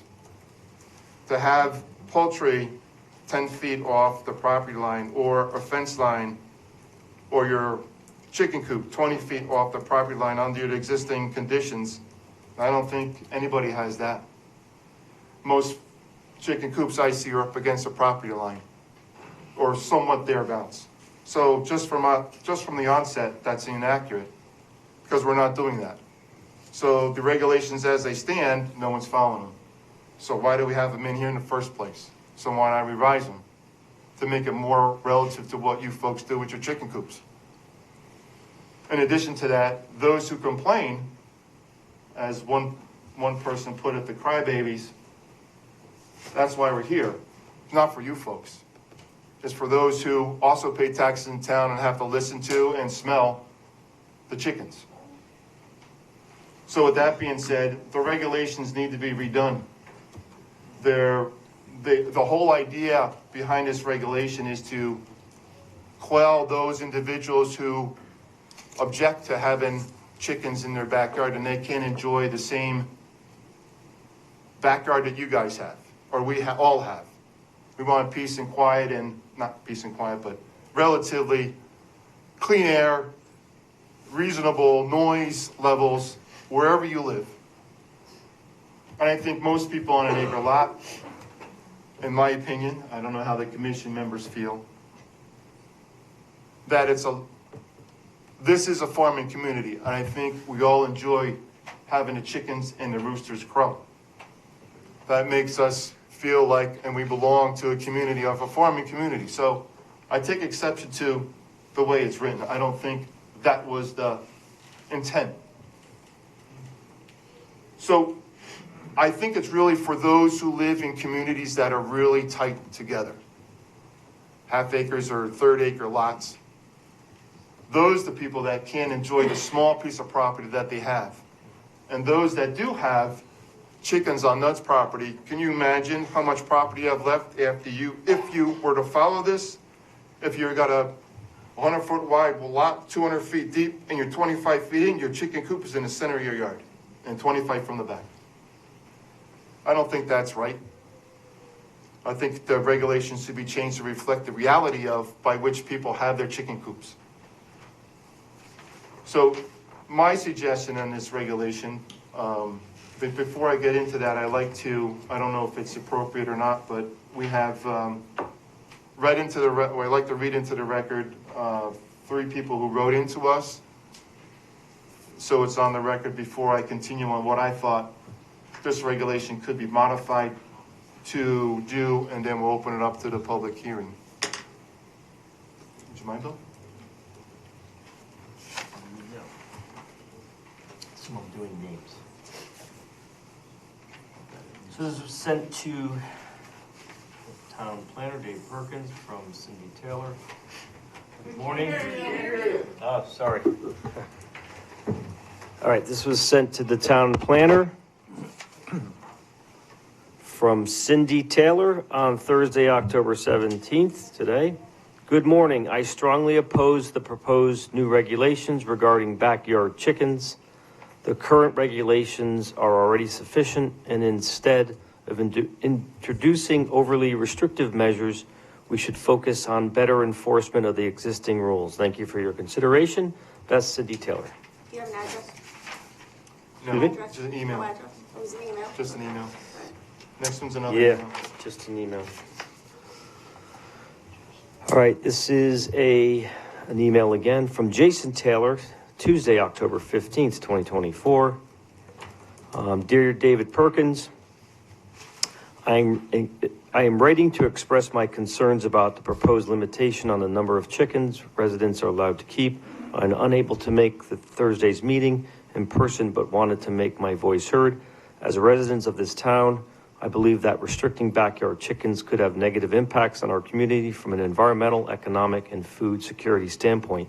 In light of the uncertainties we face in today's world, it is essential that we consider policies that empower rather than limit the self-sufficiency of North Branford town residents. Chickens provide numerous environmental advantages that make them an asset to sustainable living. Chickens naturally consume food scraps, reduce the amount of organic waste sent to landfills. A town in Belgium provided 6,000 chickens to the residents and reduced 100 tons the first month of food waste from entering the landfill. And he references the website for that reference. Chicken manure is an excellent organic fertilizer that enriches soil and reduces the need for synthetic fertilizers. Keeping more chickens means healthier gardens and lawns for residents without relying on chemical inputs that can run off into local water sources. Restricting the number of chickens would limit these valuable environmental conditions or contributions that chickens make.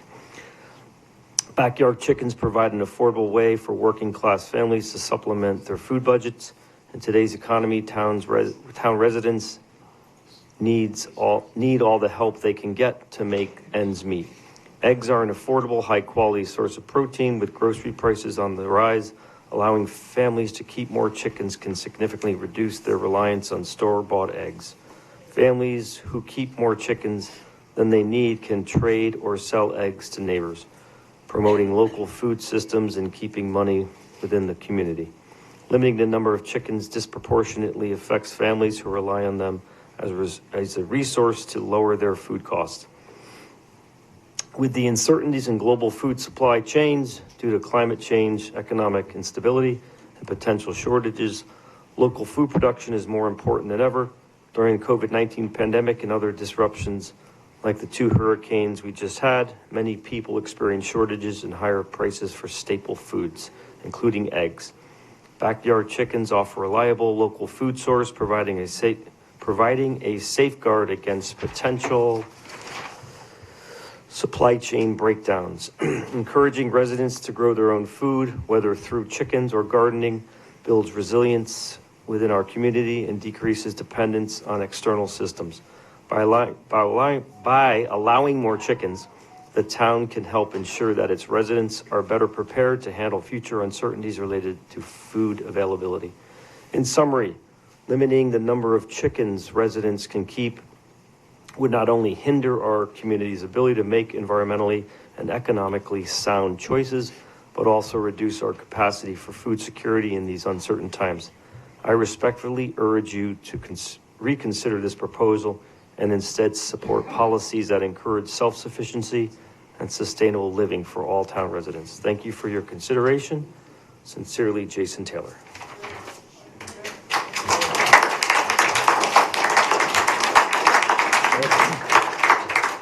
Here's a big one. All right. Let's see. How many pages is that? Oh. This is just a couple. This is, again, to David Perkins, October 17th today, from Michael Zarek. I have a few comments regarding the text amendment for the chickens and lighting changes. There may have been an earlier version of the regulation pertaining to chickens and poultry that specified 2 acres, as I have lived in town since 1987. I am in favor of most of the proposed poultry changes, though a quarter is kind of small to have any poultry, and 20 is a lot for 1 acre.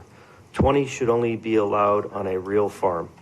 Out of the 6 or so half-acre properties that I am aware of with chickens, there are 2 that noise is sometimes a problem, and 1 that the smell is a problem, and that one has 1 rooster and should be obvious to any town official driving by. Having setback and needing a permit is a good thing. One thing about poultry in general that is problematic is that they attract predators like foxes and coyotes. There also seems to be more of a rodent problem since there are more people getting chickens. Regarding the changes to the regarding the changes to the lighting section, I like some of the suggestions by the Lights Out Connecticut, but would not want our ordinance weakened. Having correlative color temperature of 2700 K is less is a good idea and should be codified. Our old HP sodium lights used for street lights and parking lots were about 18 to 2100 K and were much less annoying when driving than the 4000 to 5000 K used in the first LED fixtures, and the sodium lights cut through the fog better instead of being reflective.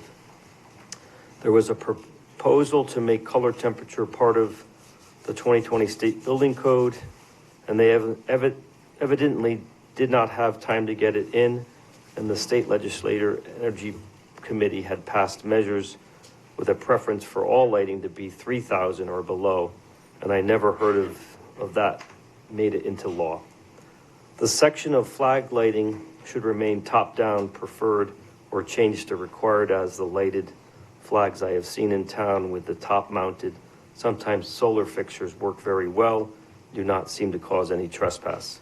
The American Legion, who publishes flag guidelines and properly gets rid of old flags, says that a flag only needs to be lit enough to tell it's an American flag, so a light like the old police department building had that shines up over the roof was totally inappropriate. They also say, all right, you know what? This is someone's opinion, so please respect it, and please don't interrupt me either, please. I appreciate that. They also say that the flag should not be used like a banner, like McDermott, Lexus, and Big Y does, but that's another issue. Signs should continue to be lit from the top down in all cases. Public Act 03/2012 covers light pollution and road glare. Since many signs are in the right of way, this would also apply. Street lights are covered by Public Act 01/134, along with the Town Council's guidelines. It should be noted that UI is in compliance for the street lights, but not the required shielding on utility pole lighting rented by businesses in most cases. Wallingford Electric has been installing LED street lights that are 4,000 to 5,000 K in some places, which is not in compliance with the council's wishes that they be 3,000 K or lower. I think this was missed because they did not institute a full-scale replacement of older lights like UI did and have been replacing them as they fail. Public Act 03/313 covers lighting that is paid for with the state funding, so it would be a good idea to include all town properties. Many town buildings are out of compliance currently. Just drive by the Public Works or the school behind the BOA Administrative Office and Community Center. The definition of full cutoff should remain, but include the rest of the definition, which states that in addition to no light above the horizontal plane of 90 degrees, only 10% of the light level is allowed from 80 to 70 degrees.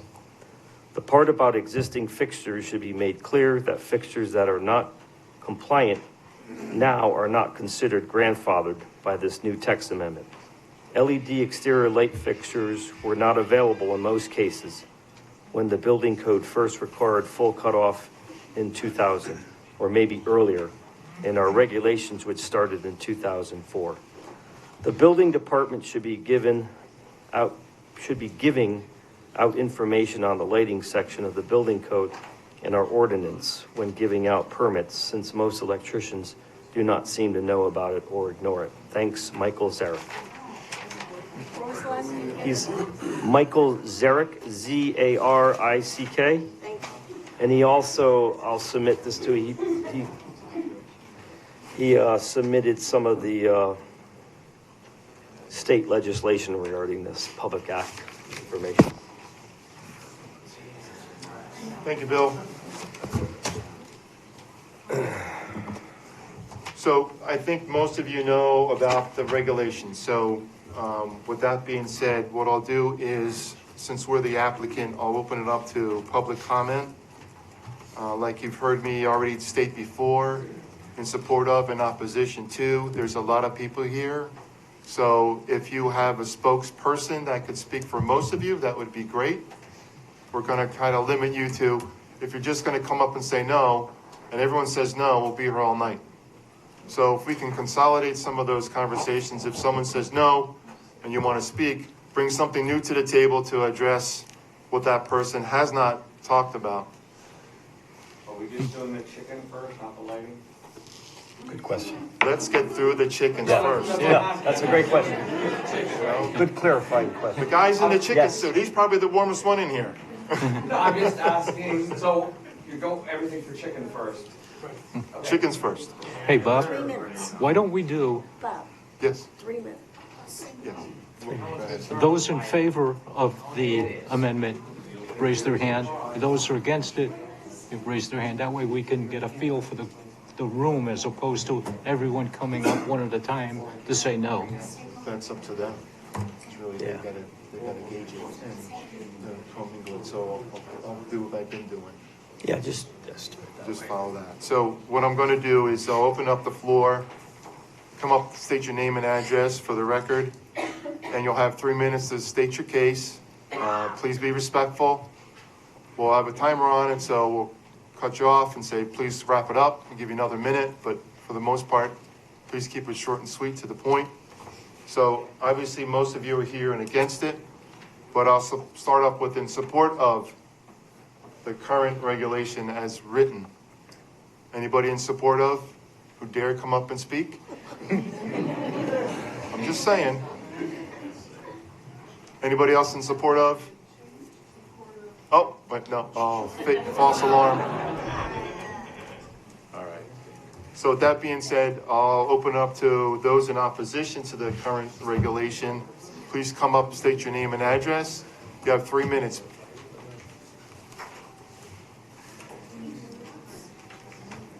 Hi, I'm Kara Papa. Can you hear me? 65 Great Hill Road.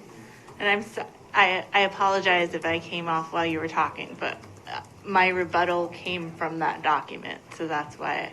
And so we're on the same page. Nice. Yes. So one of my my values, my core values are integrity and forgiveness. So one, we're all human, and I get that, just like you do. However, the way that this was done, I found it on a flyer in Guilford. So I appreciate that you published it in the Sound, but for the 21st century, I don't know how many people in here read the Sound, but I do not. So nobody knew anything, and you couldn't find it on the website either.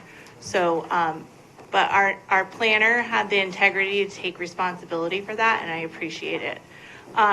So I'm completely against it. I think that what I heard from earlier in the earlier applications is the same old thing in this town. Maintenance, enforcement, maintenance, enforcement.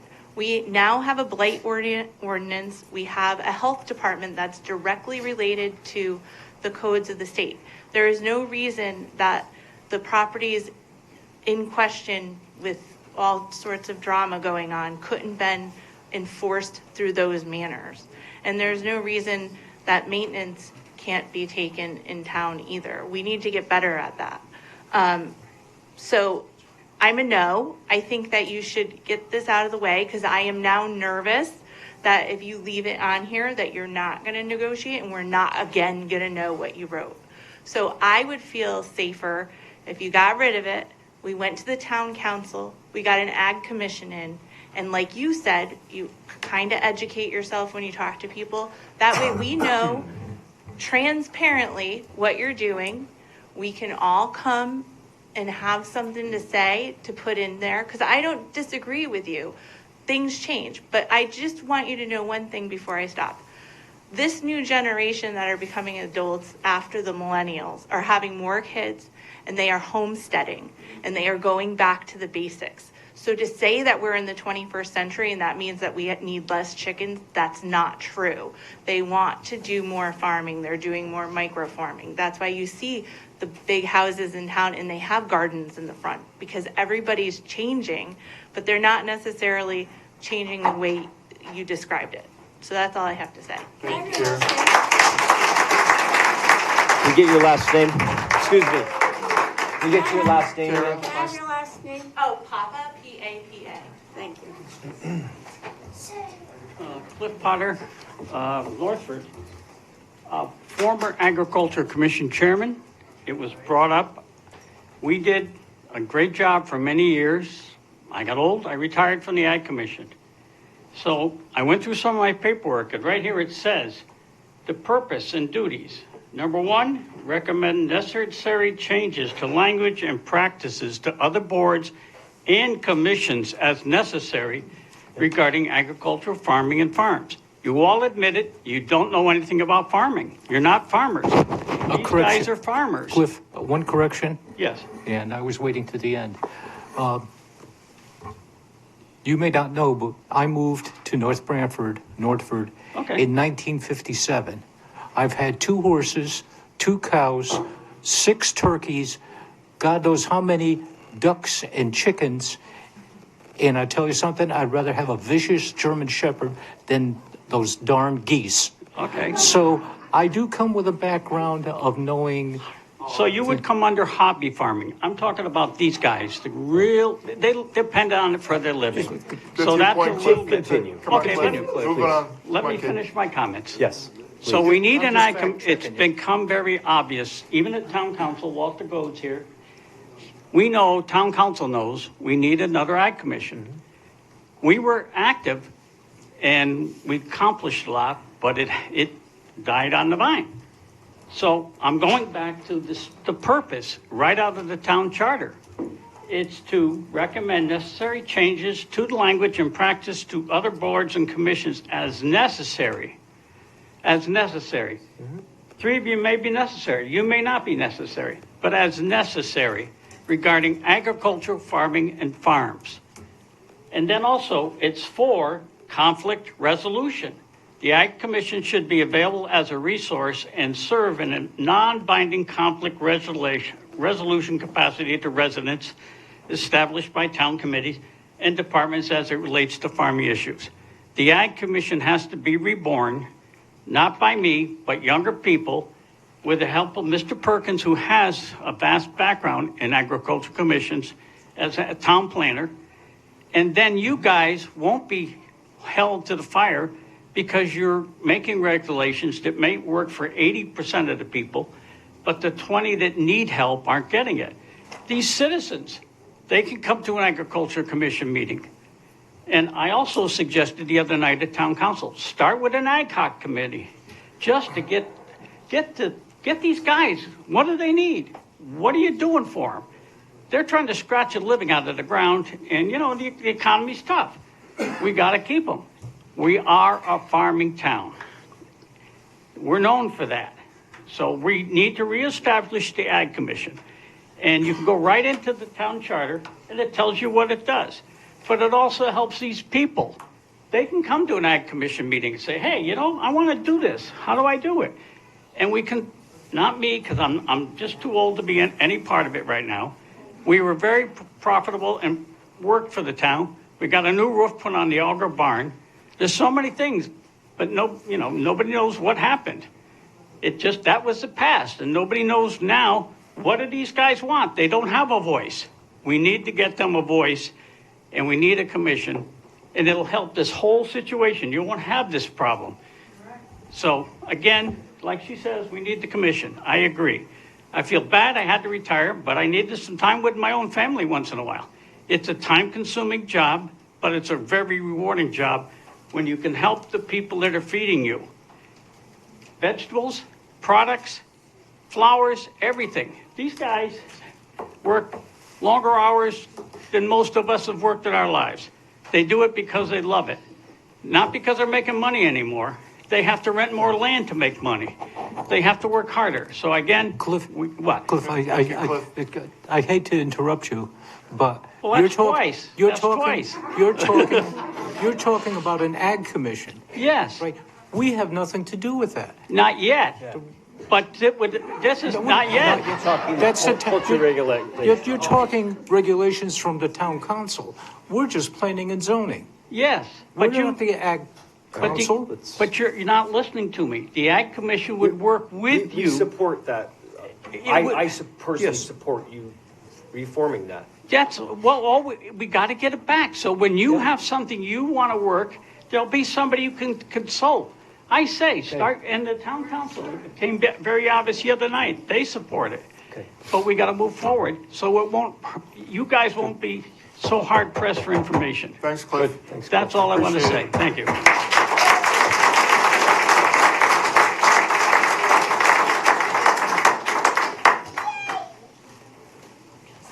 This down, sorry. Carrie Sabetta, 75 Maltby Lane. I had a prepared statement which did start about focusing on our community as an agricultural community. You've already brought up the point that you do view our community that way. But I'm actually here not only to support chickens, but I'm here to speak for the roosters. In the 20 years that I have had chickens and a rooster, not one of my neighbors has ever complained. And in fact, many of them have kept chickens and roosters themselves. My rooster has never made any more noise than any of my neighbor's dogs that bark any time of day or night, the quads that ride around the neighborhood, the dirt bikes that ride around the neighborhood. And I'm not against quads and dirt bikes. I don't want anybody to think that. What I'm trying to say is we live in a rural suburban community. It's part of living in the country. There are things that we do that make noises. And I do not think that a rooster's noise is any more, in fact, I would say it's less annoying than some of those other noises that are just part of country living, like lawnmowers and leaf blowers. And I fully support the old regulations, which did not have any limitations on roosters. Thank you.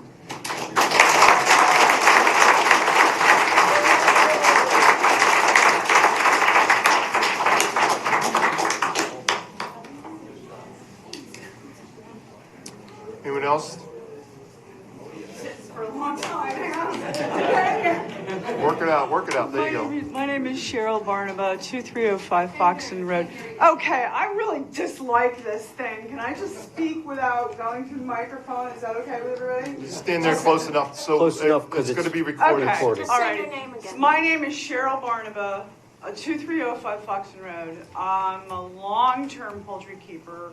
I'm 62. I've had chickens since I was 10. But not just chickens, exhibition chickens. And I don't know if people are aware of this world that exists with poultry. It's a long history of exhibition poultry in this area. The Leghorn was developed in this area. The Boston Poultry Exposition, which is holding a show in 2 weeks, will be celebrating its 175th continual show. There were shows in Madison Square Garden where folks from this area brought their birds and dressed up, not like we today, and showed their finest fowl. Today, I can proudly say that I'm a two-time master breeder of modern game bantams and the president of the Northeastern Poultry Congress, which is the biggest poultry organization, exhibition poultry organization in the Northeast. And year after, I've been a member since 1978 of that club. And year after year after year, it gets bigger and more popular. And the point I think, 2 points I think I need to make is the people who are playing this game really have to try hard. If you're not properly housing and managing your poultry, there's no way you're going to win anything. The bird has to have fresh water every day, sunshine, grass, a little bit of rain even for their feathers. Feather quality is everything. First in exhibition poultry is the shape, then the color, then the condition of the bird. And for those three things to come together properly is an immense amount of work. And people in this town are doing that. We have at the Poultry Congress, our last show was 3,000 exhibitors. And out of those 3,000 exhibitors, there were 480 shown by juniors. So between the open division and the junior division, there were, I believe, 7 exhibitors from North Branford, half of which were kids. And this is sort of a long-winded way to tell you why I think changing the rules, yeah, it's bad for me, but it's really bad for kids. It's a hugely popular thing that we do. We have junior showmanship, and we have this, bird versus bird kid thing going on. So like I said, the 3,000 birds, we had 480, which were shown by kids, and there were 78 junior exhibitors. So when I did the math on that, that's 6 birds shown by each kid. Cheryl, could you wrap it up for us, please? Yeah, sorry.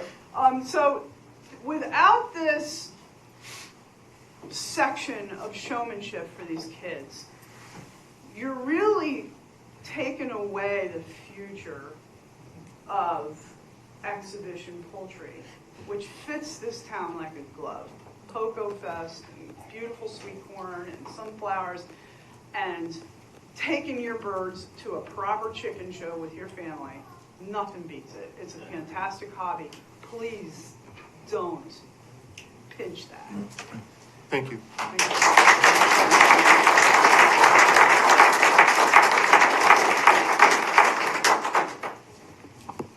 Good evening. Wojtek Saterik, 22 Tommy's Path. And that's in Northford. Tommy's Path, you said? Tommy's Path, 22 Tommy's Path. I guess I'm here to speak as the chicken owner that doesn't know much about chickens, but he's always learning. I live in a small community, tight-knit, and I'm learning from people that do know about chickens, right? I have neighbors that have owned chickens for years. I learn from them. I think any new restrictions will only limit and discourage new chicken owners from owning, whether it's hens or whether it's roosters. I, for one, I think, waking up to a rooster reminds me of how I was growing up on a farm. I also wanted to touch something on the people that maybe do not like waking up to a chicken rooster. And to those people, I want to say kindly that you have to understand that as soon as you move outside the city limits, you have to recognize that you're in a different environment. And like the lady before mentioned, some of these noises and everything, they're just a part of life, like in the city living, me complaining about the constant noises of traffic and everything like that. I happen to live in New York City and grew up in Jersey and, born in Poland and everything. So I had a little bit of everything. So I kind of see where these people are coming from. But I'm here to support the chicken owners that, are not farmers. They're, maybe have an acre, maybe have less. So to install more restrictions on those people is counterproductive, and especially in this economy. Thank you. Thank you.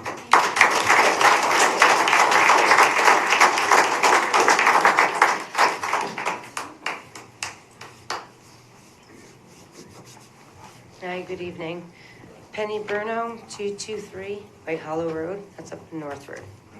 My parents purchased that property and built that property on their own in 1974. They've had horses, we've had homing pigeons, chickens my entire life, goats, you name it. It was small farm, but sustainable for our family. And that, a few times throughout our life, has been very important to not just the family as far as feeding us. We've relied on chickens as meat, the eggs, and everything that's come from that, using the manure for our gardens and whatnot. And everybody's kind of hit on this fact already. When you move to a farming community, you expect these things. These are noises you expect. You move to a city, you expect to hear city noises. I understand people maybe not wanting chickens running from house to house and they're running in the roads, and that's understandable to be able to keep your animals, just like with your dogs, keep everything on your own property. But restricting roosters, especially, that's how, chickens are multiply. You can't make more chickens without the rooster. And as far as the noise goes, I would argue that hens make just as much noise. Every time there's a bird in the air, they see something, even a squirrel, they get nervous and they are squawking and they are going nuts. And their protection is that rooster. So that rooster plays more of a role than just to walk around and be noisy.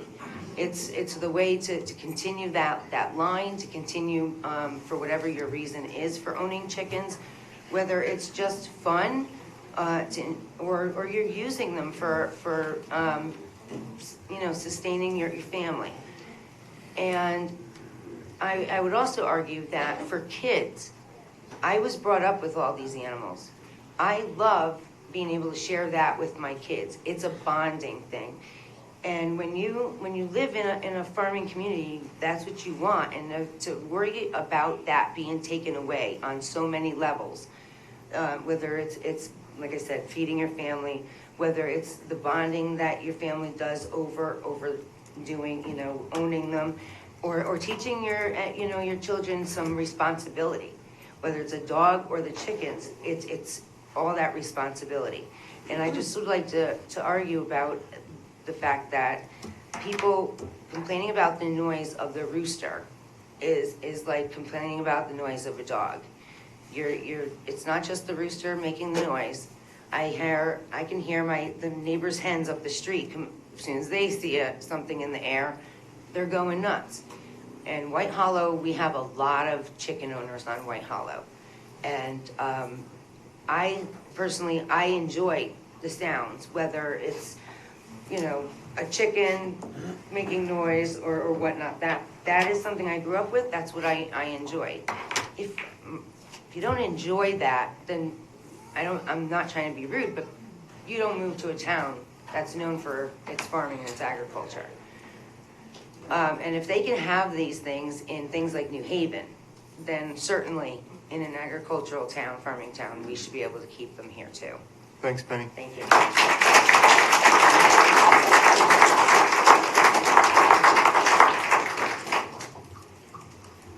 Hello.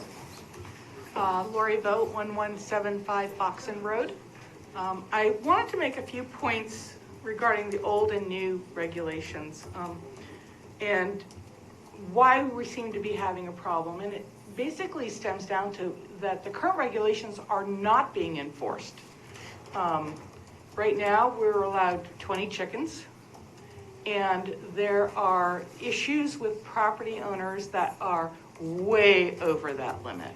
And I think one of the instigating issues here was with a property owner that had 50 to 100 chickens on less than an acre lot. And there were issues with that and a fire and some other things. If you can't regulate or enforce if you can't enforce your current regulations, what makes you think you're going to enforce any new regulations? It doesn't make any sense. Invest in someone who will investigate the complaints, and if they're valid, if they're in violation of current zoning, if you have 30 or 50 chickens on less than an acre, then have that owner remove their birds. It's not hard. I mean, we just got rid of 8 roosters because we don't need 8 roosters. And we went to Middlefield auction. Every Monday at 3 o'clock, they have an auction for poultry. And in less than an hour, my 8 birds got me, $200. Okay? And they were gone. Some, I'm sure, went to get eaten, the less expensive ones, but I don't think somebody paying $68 for a rooster is going to eat it. The recommendation is to turn over your rooster flock, your roosters in particular, for genetic diversity every couple of years so that you don't get eggs that break or birds that die when they're born because they're deformed from genetic malformations. And we need a good supply of roosters to choose from. So your current regulations of 20 birds is not being enforced where it should be. And that's where you guys should have somebody following up on those complaints where those number of birds are causing an issue for the neighbors. And in particular, if there's, that many birds, I'm sure there's a lot of roosters involved also. Roosters are needed. They're needed for new chicks. They're needed for protection of the flock. They're needed for the killing of vermin. Okay, chickens will kill mice. They'll kill rats. They'll eat them. A lot of chicken owners don't ever see a rat or a mouse because they're gone before they get to see them. But the cause of smells, the cause of vermin is not the chickens. It's poor husbandry on the part of the chicken owner. It's not cleaning your manure. It's not piling it up in a place and covering it with a tarp if you're near a neighbor to contain a smell. It's not keeping your feed in predator-proof containers. You know, you should have metal cans with locking lids or some way to keep a raccoon, a skunk, a possum, a rat from getting into your feed. And people who are bird watchers and have bird feeders out, they know that bird seed attracts predators. Bears, we have bears in North Branford all the time. And rats are one of those things that look for bird seed. My father in Branford had bird feeders. He had his seed in his shed, and he got rats. And he had to get rid of it all because he wasn't keeping the seed in a container that was predator-proof. So you have poor husbandry practices that are causing problems with smells and rats. Enforce your rules. Enforce your rules. That being said, the manure restriction in this new proposal is basically not realistic, too tight. 2 cubic yards of manure to be hauled away. I pull that out of my horse's stall every day. Okay? That's a wheelbarrow full. I can pull that out every single day. Could you wrap it up, please? Okay. The other points, chickens need 2 to 4 square feet per bird to stay healthy. 20 birds is 80 square feet. I don't think taking up 80 square feet on a 10,000 square foot lot, a 1/4 acre lot, is a lot. We take up a lot more with the sheds that we store our junk in, with our, accessory garages, things like that. So it doesn't make sense to me that you're restricting just to 3 birds on a 1/4 acre lot. 3 birds will not feed a family. They don't lay eggs every single day, all year round. It's not enough. So that is, your restrictions for the number of birds is really not conducive to the new age of trying to take care of your family and getting back to the land. So that's what I would like to, also composting. You accumulate your manure, you compost it, and you use it for your garden. You can't get rid of 2 square yards. You need like 30 square yards to make a good compost, or you don't get the heat required to get your compost to work properly. So your manure restriction is too tight, your bird restriction is too tight, and overall, those of you who have over 160,000 square feet, make sure you apply for your farm tax exemption. Thank you.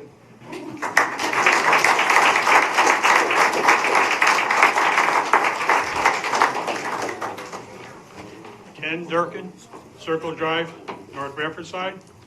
I'm the neighbor with the 50 to 100 chickens. I'm not against chickens. I'm not a chicken man. What I like to see is you enforce the rules and add a new one, because when I went out of town, the ordinance includes the border measurements and the construction of a chicken coop. Now this one had over 50 to 100 chickens in it, and I think you finally got rid of some of them. And I'll show you a picture of this condominium complex. And I talked to the owners. Unfortunately, they don't understand English too well, and we're working on it. And he still, I don't know what he actually does with his chickens, but it's just a nuisance. And from my porch, I gotta look at this complex. And I got pictures if anybody wants to see it. But that's the only thing. You have to enforce these rules. 20s is fine, but 50 to 100, you don't need it. And a 3/4 acre lot. Thank you. Thank you, Ken. Durkin. Oh. 5 Circle Drive. And that was where, actually, can I say one other thing? My wife just saw. And I think maybe some of this came out is with the fire department. Because the coop, he burned every single morning. What he burned, I'm not sure. It caught on fire. And the fire department came. And the fire marshal was the one that told me he got over 50 chickens there plus. And my neighbor on the next side, she has chickens. She has a nice coop. Nothing wrong with it. And the one across the street, same thing in her coop. But this complex, I'll show you the pictures if you guys want to see it. And you tell me if you want to look at that every day. Thank you. and they own a deli, so I don't know if they, I don't know. And, you know, we talked to him, and actually, he separates them. And my wife asked me, why do you separate them? I mean, I don't know anything about chickens, because I was from West Haven City, okay? He says, oh, these are my soup chickens, and these are my dinner chickens. So I don't know. Oh, yeah, now I'm getting rats. And one of the men over here, yesterday, I went to the meeting also, told me how to get rid of the rats. And I got pictures of rats. Good. And if you guys want to see the pictures, can I show you the pictures? But he's not cleaning it. Well, right. I understand that, but nobody enforces it unless you get a complaint. Can I just show you? You tell me if you want to move. This is the way back porch. This is the back. Is that your neighbor? Yes. Right, exactly.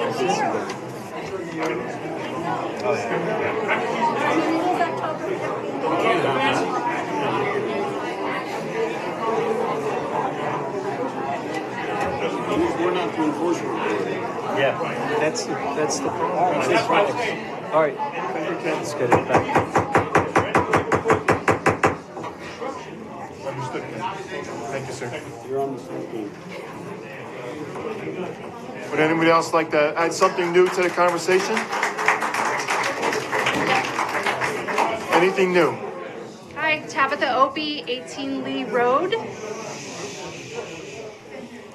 What was the address again? I'm sorry. 18 Lee Road. Thanks for the, yeah, where'd you go? All right. I'm the one with the good coop across the street. I just wanted to say, I never heard any complaints from anybody around the block. Nope, never any complaints, ever.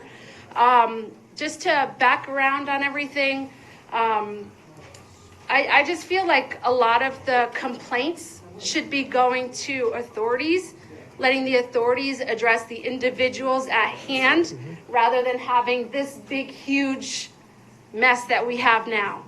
So maybe the authorities should be going out and investigating those complaints when they happen, rather than letting everything ponder and stir up and affect people's homes, their food, their income. You know, if they're taking care of their chickens, there's not going to be this big problem. We use our chickens for our food. I have people regularly that buy my eggs, so now I have income that's paying for their food to feed the chickens. And in addition, we use our chickens as our pets. They're smarter than dogs. They're smarter than dogs. So, you know, if you're taking care of things the way you should be, you won't be in this mess. So I think it should just start with the authorities dealing with the complaints one at a time, rather than as a whole community and affecting everyone. Thank you. Thank you, Tabby. Joe DiFrancesco, Old Forest Road. Everyone, I like what they're saying, but the only thing you haven't said is, I don't know why anyone needs a permit to have a chicken. We rent over 100 coops out throughout Long Island, Connecticut, Rhode Island, and everywhere. And I've never had to have a permit to anyone I've ever had to do. So I don't even know why that in a farm community, for the small, you know, the 2s and the 4s that you're saying you need, why would they need a permit to have a chicken?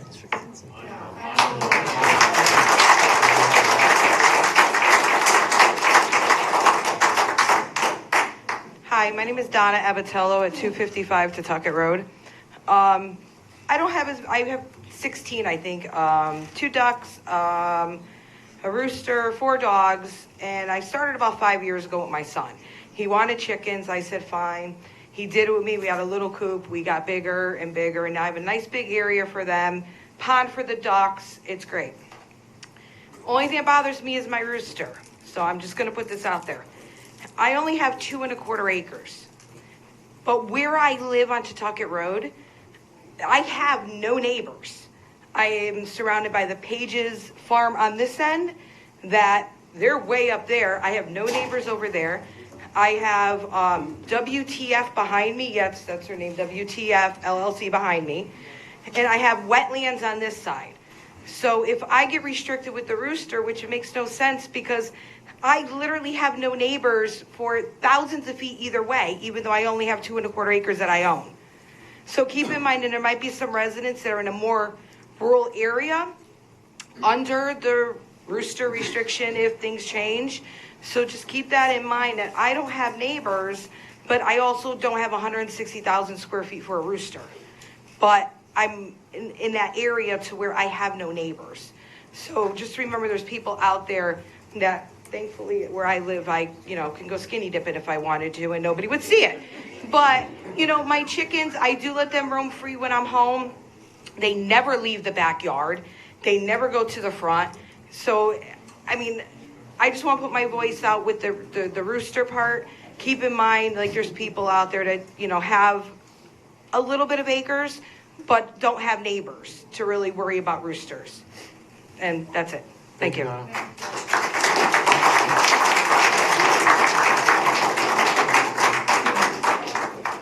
Alex Hawthorne, 26 Grant Drive. This is a farming community. And what I see that's happening is a lot of it's being developed. I wish the town would come in and buy more open space because these guys are making a living farming. And how can they afford land when they want $1 million for it? Why can't the town come in and buy more open space for everybody? And then we're not going to have these issues come up when people are complaining because you're getting all these houses built and everything else. And it's going to come up again. Why can't we just buy more open space? Keep this a farming community.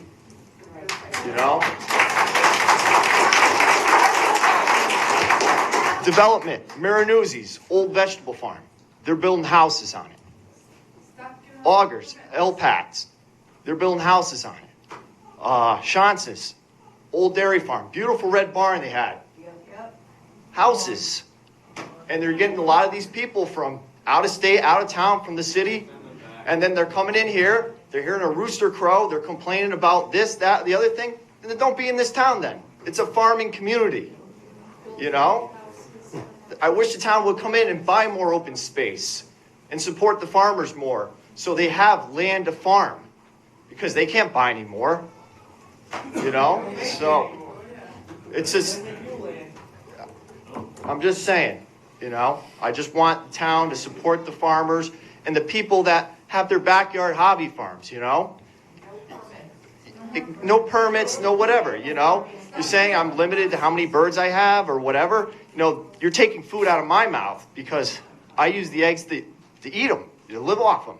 And all the shortages we had with COVID and everything else, it's not right.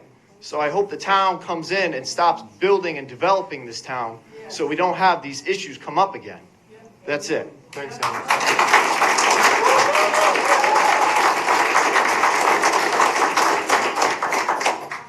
Kelly Dillon, 88 Mill Road. I want to just speak for those who have smaller plots of land, because I know there's a lot around here who have, an acre or more, and they're concerned about their roosters. But I know I can't afford that much land, but one of the reasons I came to North Branford was because it's a farming community, and I could still have my little farm dream on my little half acre and have my couple of chickens and my one rooster. And at night, I can hear the cows down the street sending out their songs. For a long time, I could hear the other farm, where the sunflowers and the corn grow, and they had their donkey sending out his love song in the night. And every night when I heard that at 3 o'clock in the morning, I thought, thank God I moved to North Branford, because that's the right sounds for this place. It's not New Haven, it's not Madison. This is a farming town, and even in our smaller plots, we should have the opportunity to have our small little farm dream, as long as we're taking care of it. There's some real genuine grievances, there's some real problems, and those need to be addressed. But we need to educate, not regulate.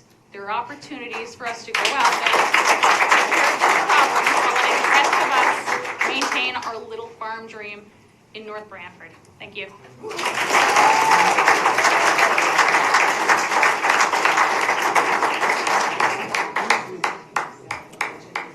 Anyone else want to add anything new?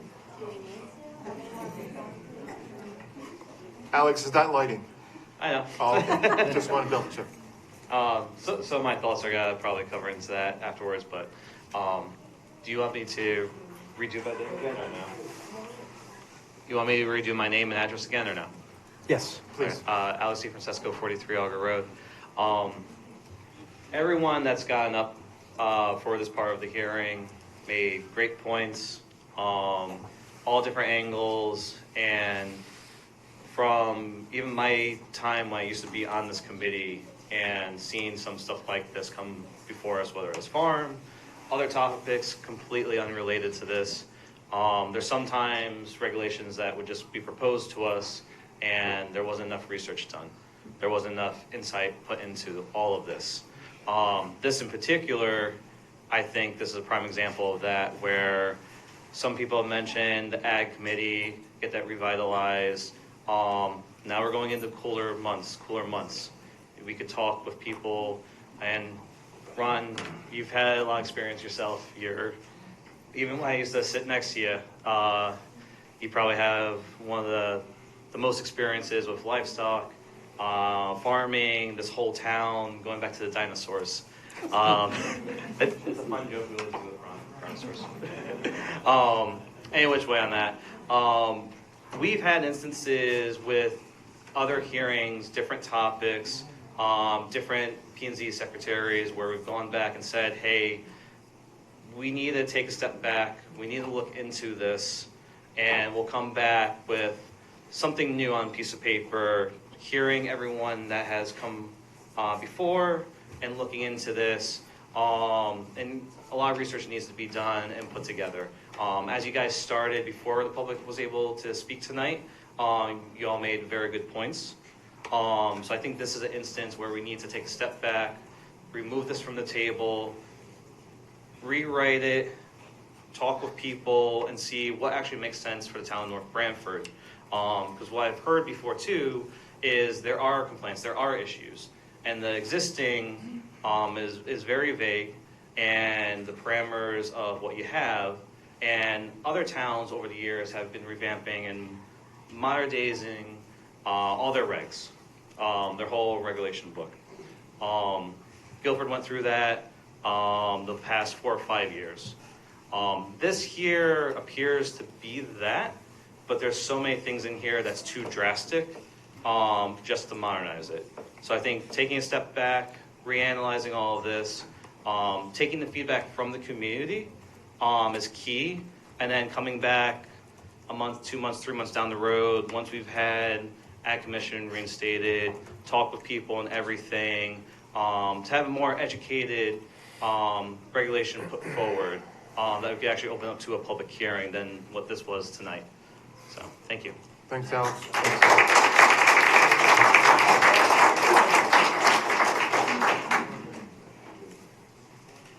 With that being said, it's like 9:05 almost.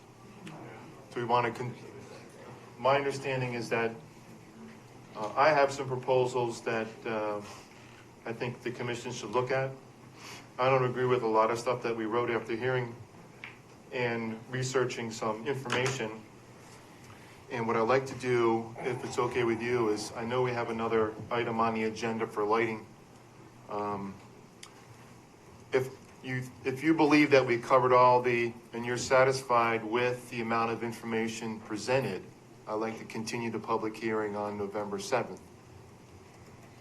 So I can gather more information, look at this a little bit closer, and I wanted to address Kara's issue, and we apologize for not being able to put something out ahead of time. So I'm hoping that before the 7th of November, we gather something together and be able to post it somewhere. If Dave, is that okay with the town manager at some point? Yeah, we'll post it on the town website. Okay. Yes. Okay. There's a new button on the home page that is a public hearing access portal that's right on the home page. So it would be on that folder. Okay. Does that seem fair? Unless you want to continue, that's up to you. It is a public hearing. It's our application. We got plenty of time to discuss it, but it is getting 9 o'clock and we got one more item. So if you want to have anything more to add to it, we can certainly continue or move on to the lighting, and we can talk about it on the 7th of November. Yes. Yes. That's correct. Yeah. So we'll continue this. Continue this public hearing on November 7th. Or can we? No, it's, because they're tied together, it doesn't matter, right? Yeah, we're not taking it. Oh, they are? Yeah. They are separate. So they're part of the same application. So when we continue, can we talk about lighting? I guess why not, right?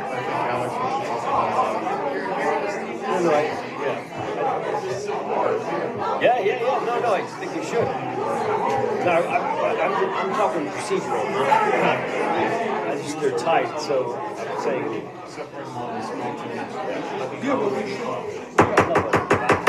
All right, we want to continue the public hearing on lighting.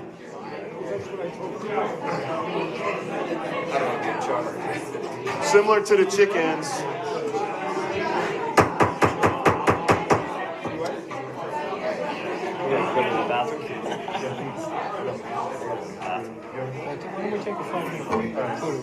We're going to take a 5-minute break so the room clears out.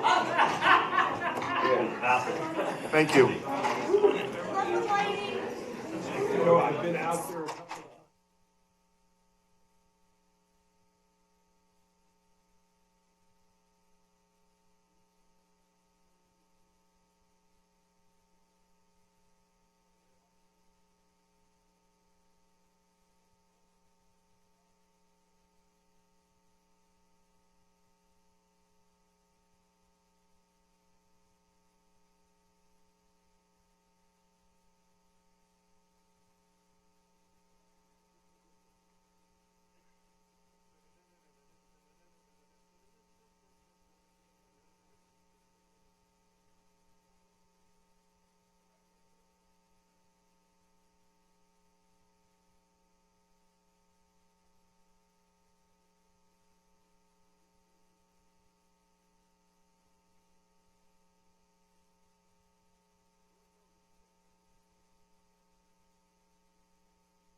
that's what the thing in the street?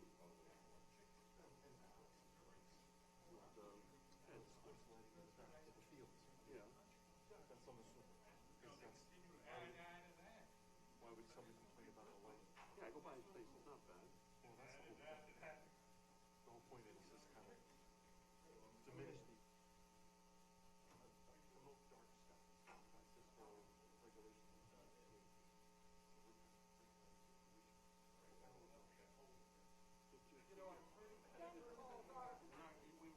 It's nice in stadium. here. You want to get away from a stadium. I like. Keep it soft. Yes, that's the whole idea. Come on, Ron.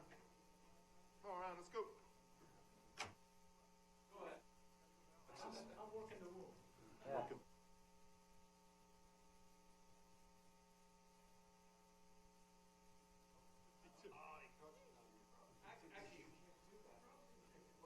Frozen chickens.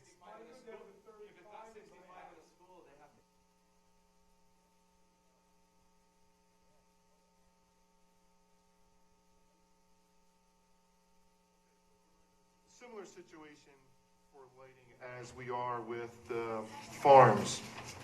Our intent is to try to update the lighting. We have been struggling with putting something together that would capture all the numerous different parts of our regulation and combine them into one reg. Modernize, as Alex would say, in our regulation there is at least 75 different locations throughout our regulations, and we want to try to capture that. Our regulation is 41.2.11 is lighting, but there's numerous other pages throughout the regs. There's A through F. And we've incorporated our regulations into the new one, the new regulations. The new regulations, lucky for us, came about through, again, a guidance document put out by the state of Connecticut promoting dark skies, which is kind of keeping all the light dimmed down with reflectors and the like. There is approximately 10 pages to this document. I don't plan on going through it. Just the bullets to it are, there's a purpose, applicability, requirements for commercial and subdivision, outdoor lighting standards, additional standards for commercial properties for large expenses of internal illuminated windows or wall openings, illumination of signs, parking lot sidewalks, areas accessible to pedestrians, sports field lighting, boat launch and dock lighting, greenhouses, street lights, and then a bunch of definitions. Almost in its entirety, we kind of incorporated the entire guidance document into this regulation with a few caveats that we changed relative to, if I have it. I should go through this one. Hold on a second.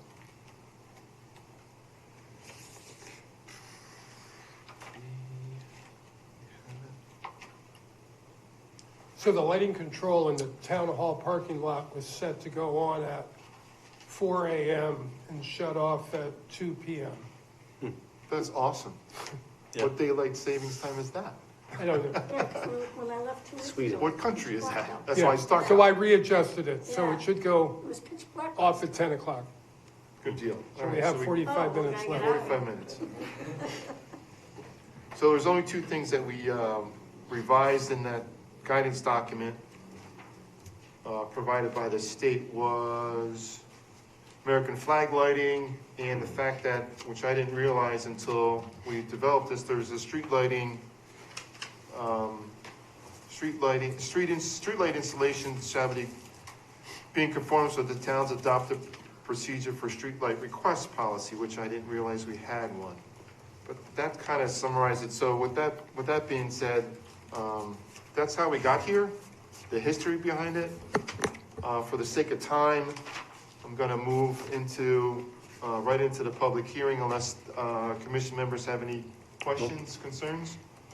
Okay, So I think one of the things Yes, that, Dave. that we switched, or I switched, was the signs, which right now, we only allow downlit signs. Yep. And this one does allow for small uplit signs.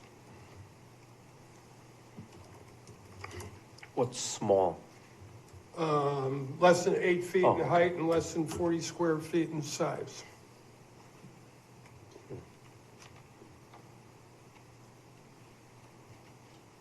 You change that to uplift, Dave, or no? Yeah, we allowed uplifting. Where our current regulations don't. So Everything it's is down. actually more flexible. Because then there was another generation of this dark light. Yes. There was like one in May and then one in June or something. And the one in June was much more prohibitive than the first one. In fact, it said no lit signs. Well. Which seemed a little radical. Excessive. Yeah, the second one was much more radical than the first one, so I sort of combined the two of them together. Okay. I did talk to Joe DeFrancesco about the greenhouses, and we do have a lot of greenhouses now that would be grandfathered in, but whether we want to just grandfather them in or talk about the expense of covering greenhouses at night and everything else, and whether this should specifically I say, can give you a little more info on that too, if you want. Yeah, we can go to the public hearing. I don't know when. Yeah, I mean, do you have anything else, Dave? no, I think that's a good segue. All right, we'll move right into the public hearing. Joe, you want to call out the name, address for us? Joe DeFrancesco, I guess the farm would be 43 Auger Road.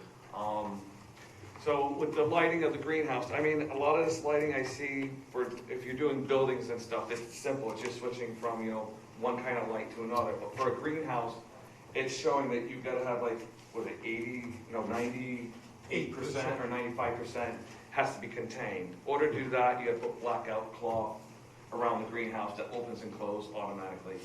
It lasts about 15 years in a greenhouse. Each range that I have, it would cost probably between $300,000 to $400,000 to put that in. So yes, right now you're saying maybe the ones I have are grandfathered, but it also says in here, anything when you pull a new permit to update and stuff, then you're not grandfathered anymore. So that means putting that kind of cost into a greenhouse makes it unfeasible. And now, weather is not like it used to be, so growing inside tomatoes and lettuces and all that is more feasible now than growing it into a field. But now that you put the cost of doing this, it makes it completely unfeasible. So it's almost like find a different town to put this in because it's actually not feasible to even do it in town anymore.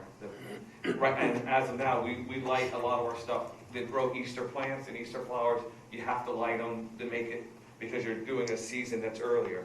Poinsettias for Christmas, you do need to light them because you're doing stuff for different times of season. And also on here, on your earlier thing, it shows lighting, you can't light between 11 o'clock at night to 6 in the morning.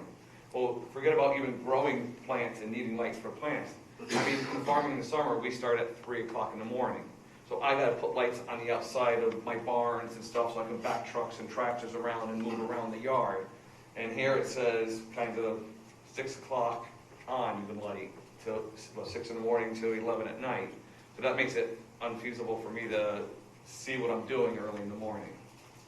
And then going on, the next thing is here, prohibited lights with lasers on here. So years ago, we used to keep the birds and animals out of our corn using air cannons, and no one likes them. I still have the permits to use them if I need to use them on really bad situation. But for the last 4 years, I've been starting to use a laser.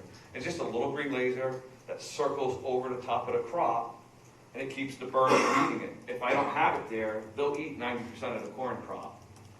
There, I get a complete pick of the corn with no problem. The 4 years I've had that laser in the fields, and I've had them on Village Street, with the 22, our field, Auger Road, all the fields we have, even some in North Haven fields, we do the All Saints Cemetery, and we used to do Brawley's Farm on Warner Road. I've never had a complaint with the lasers, ever. I mean, it's just a small little laser, it circles the field, one thing covers like 8 or 9 acres. Never, I put a noise cannon on there, the phones will light up and people will complain. So to have that in there, that actually, I went forward and now you're pushing it back. And even for vineyards and all that, this is the new and latest thing to do is have lasers.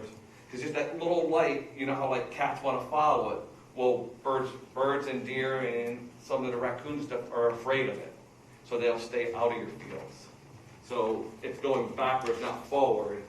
And to me, for the townspeople, that's a lot better than listening to a cannon go off every 5 minutes, which is completely legal and allowed me to do. And then you're outlawing something that's no one even knows it's there, really. If you ask anyone that say I have a laser in the field, you guys probably never even will know I do that. I mean, because you don't see it. So between that and the greenhouses, like I said, it's almost cost ineffective for me to even put that cloth around. Is there and anything- changing it every 15 years too. Is there anything that prohibits the laser lights in here? Well, It right says here, prohibited lightings, and right here on section 7, and then C, it says lasers. So I don't know if you want to put for farm crop damage use or keeping it, you know, pest out of crops or something. So it's 7C? I think, if I'm reading it right. Yeah, if no, I'm you're reading it wrong. No, you're reading it right. But it says it's not allowed Right. in town. And like we were saying earlier, if we had, we tried to get the farm commission going and we could read through something like that, we can kind of go, well, here's something that, latest technology, this is how it's going now. I mean, the only restrictions are when we buy these units is you can't use them near an airport. Yeah, I was just gonna ask if there I are don't think we FAA have a problem with restrictions. that. Class 2 probably have FAA restrictions. I was gonna ask you about FAA restrictions. There's none on these, because they're not that powerful, they're not that strong, but it is considered a laser, you know what I'm saying? And it doesn't- Yours isn't going. And you're this not way allowed to either. go up with it. Yeah, You're supposed- exactly. It goes horizontal. Right, exactly. Yeah. But like I said, besides that, and then, like I said, the greenhouses is just cost ineffective to do that. And we've been doing it for years. I really think we do contain the lights in our greenhouses being on all night, and there's quite a few acres of greenhouses there. It's definitely, we don't give the glow nowhere near the ballpark behind the old police station, which my house is halfway between, the greenhouses are on this side and the ballpark's there, and I can see the ballpark. I can't see my greenhouses.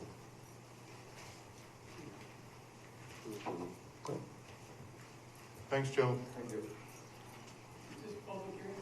Yes, it is, Alex. On this baby, these poor guys, they're trying to just make a living. They have to be so creative. They have to rent land. They're willing to spend money to try to block the light, but the people making these rules and regulations, I think they should automatically be grandfathered. Do you want them out of business? If Willie goes out of business, these guys go out of business, what's our town become? Well, a developer will buy it up. Well, we don't want that. These guys are 3rd and 4th generation farms. We gotta do everything possible, all the commissions, everybody in town, to keep these people in business. And when your profit keeps getting knocked down because you've gotta go up in engineering technology, cost of heating the greenhouses, these 100-year storms that we get every 3 weeks in the summer, how much more can they take? We got to give them every break. You got to work with them. Just automatically write a clause in the text amendment, grandfathered.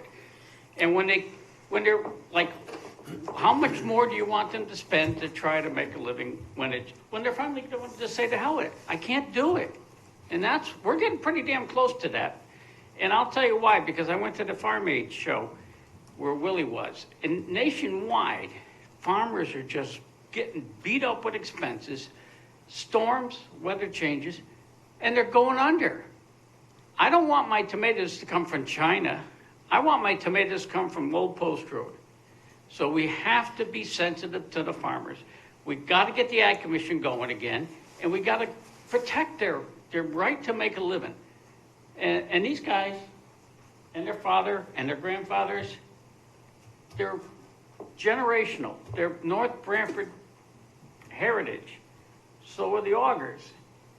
You know, so we got to help them all, because otherwise you're going to have houses, and houses don't grow vegetables very good to feed us. Thank you, Cliff. Cliff. Wasn't he up here praising Anyone else like to speak? Doesn't matter, for or against. Alex DiFrancesco, 43 Alger Road. First, I just want to reaffirm what Joe DiFrancesco stated before on greenhouse aspect, the laser aspect. Extra caveat on the greenhouses. I know a lot of stuff said grandfathered in. I know a few of you were on the board at this point, I want to say 12, 15 years ago, when we had those freak winter storms, and a lot of our old Quonset hoop houses got pancaked by those storms.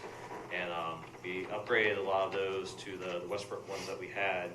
One of those instances was simply actually building on a lesser footprint that when we came in front of you guys on to modernize and everything else. That example, when 12, 15 years ago when we had to come in front of you guys, as my brother mentioned, adding another $300, $400, $500,000 on top of that for then to upgrade that with the lighting and everything else. So that's one of the worries that we have, is trying to stay up with technology, and Joe's been very good with that, and one of the front runners for all farms in Connecticut since the early 90s, with all technology coming out throughout the whole country. So it's one of those, we always want to be as efficient as we can as a business, but also working with our communities, working so we can actually make a living, and sustaining our families. So that's one of the worries, is in the future, if we do have more of these freak storms, which we're seeing more and more violent storms throughout all the seasons, that's a possibility where we have to replace even the same footprint or even a lesser footprint. These regulations are now the normal, so now we have to conform to them.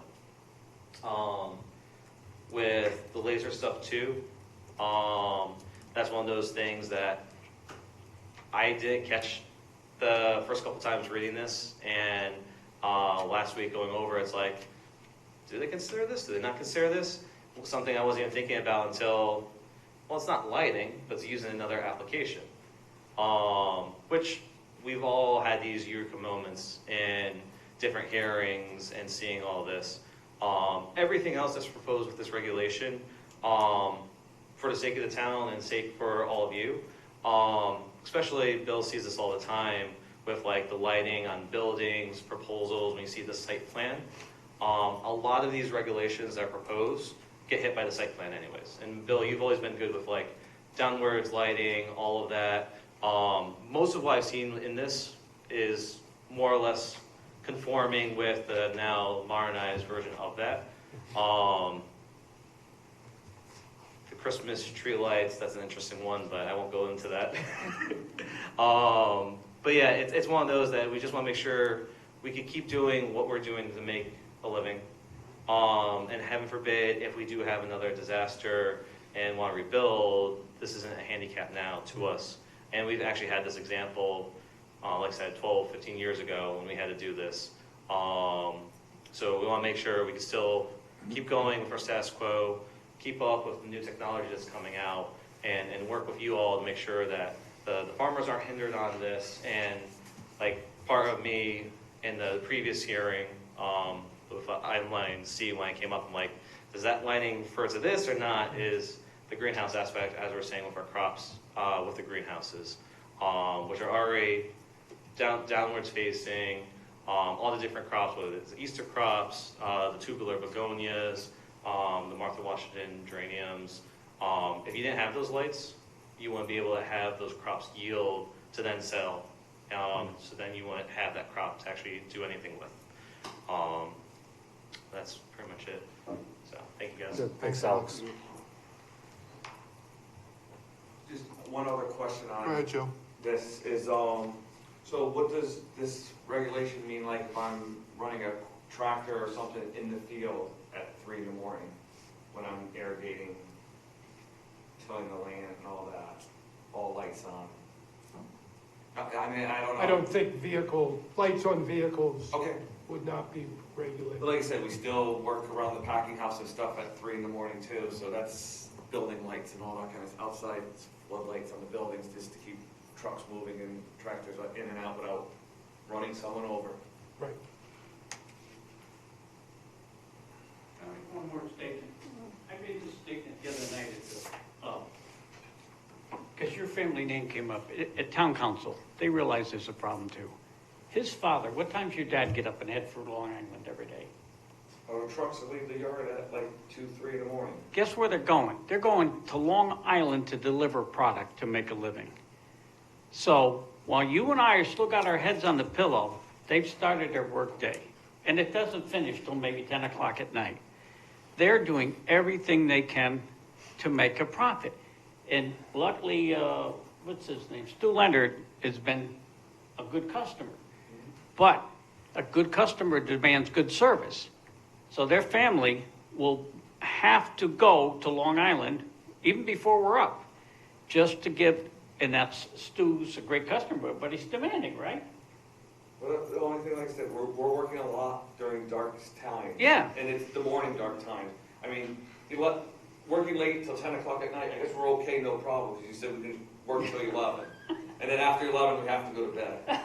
But it's the morning hours, is which we do a lot of prepping to get ready to get out during the day. Ask him why he's on his tractor at 4 in the morning, because that's when you spray before the wind comes up, right? It's when you irrigate the lands. It's Yeah, 2, so 3 in the again, morning. it's a requirement of the job to make a profit. And you can't adjust the hours because the crops won't let you and the customers won't let you.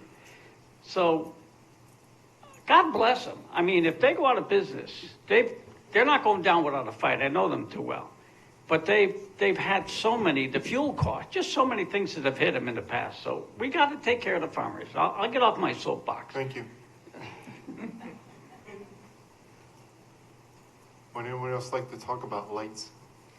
Can we shut these off and go home? Pretty soon, Joe, you imagine. Gonna turn off.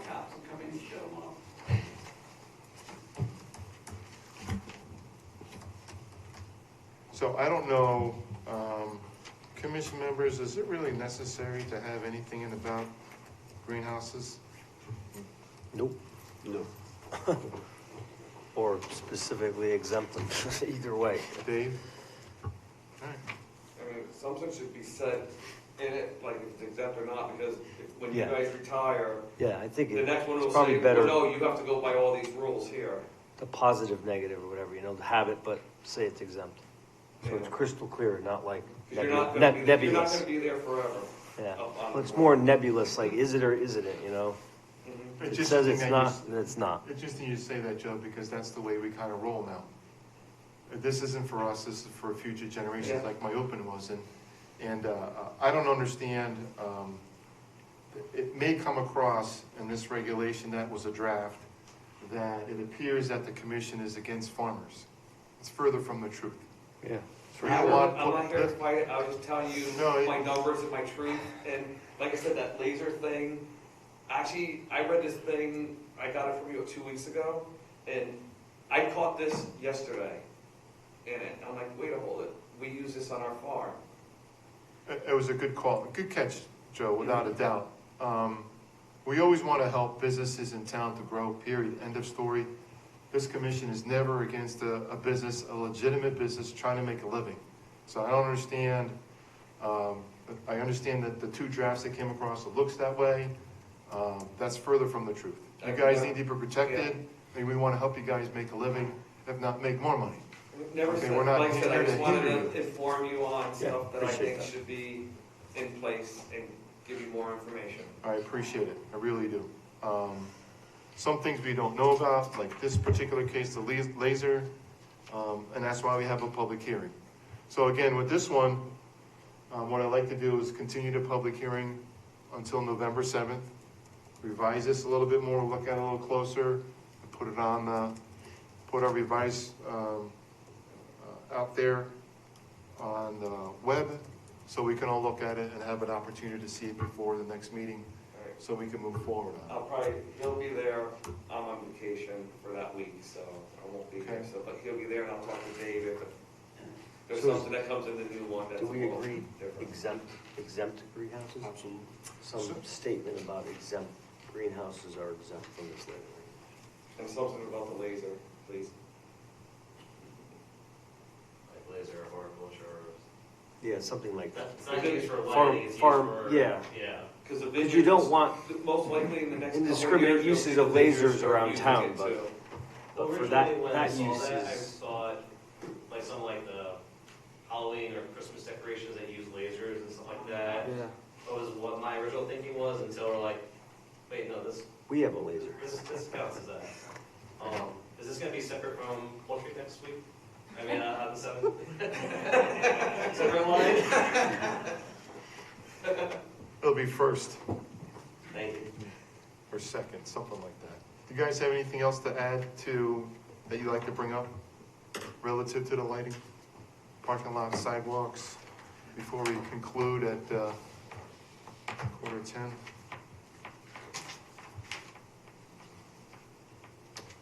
So specifically, Joe, exempt lasers, right? Exempt, lasers exempt from farms or something like, from farm use? Crop protection. Yeah, crop protection is probably the best. Yeah, crop protection. Yeah.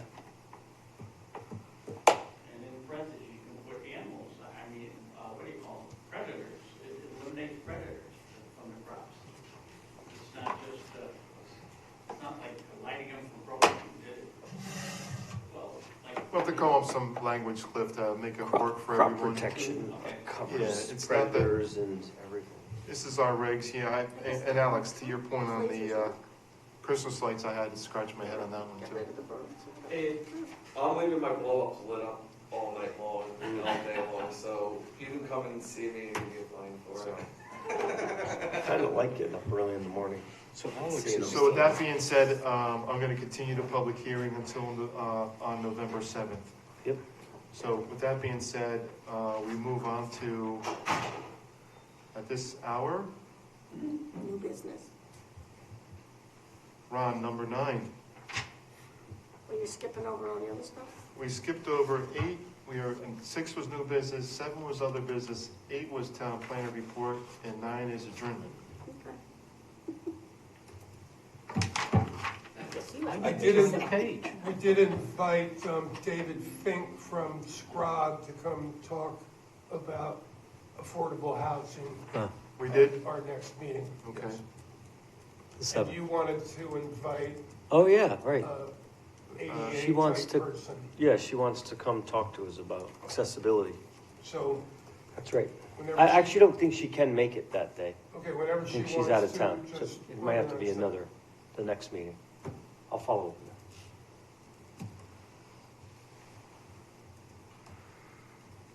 We're set. Now, Ron. No. I motion we adjourn. All in favor? I second. Second? Second. Motion second. It's late.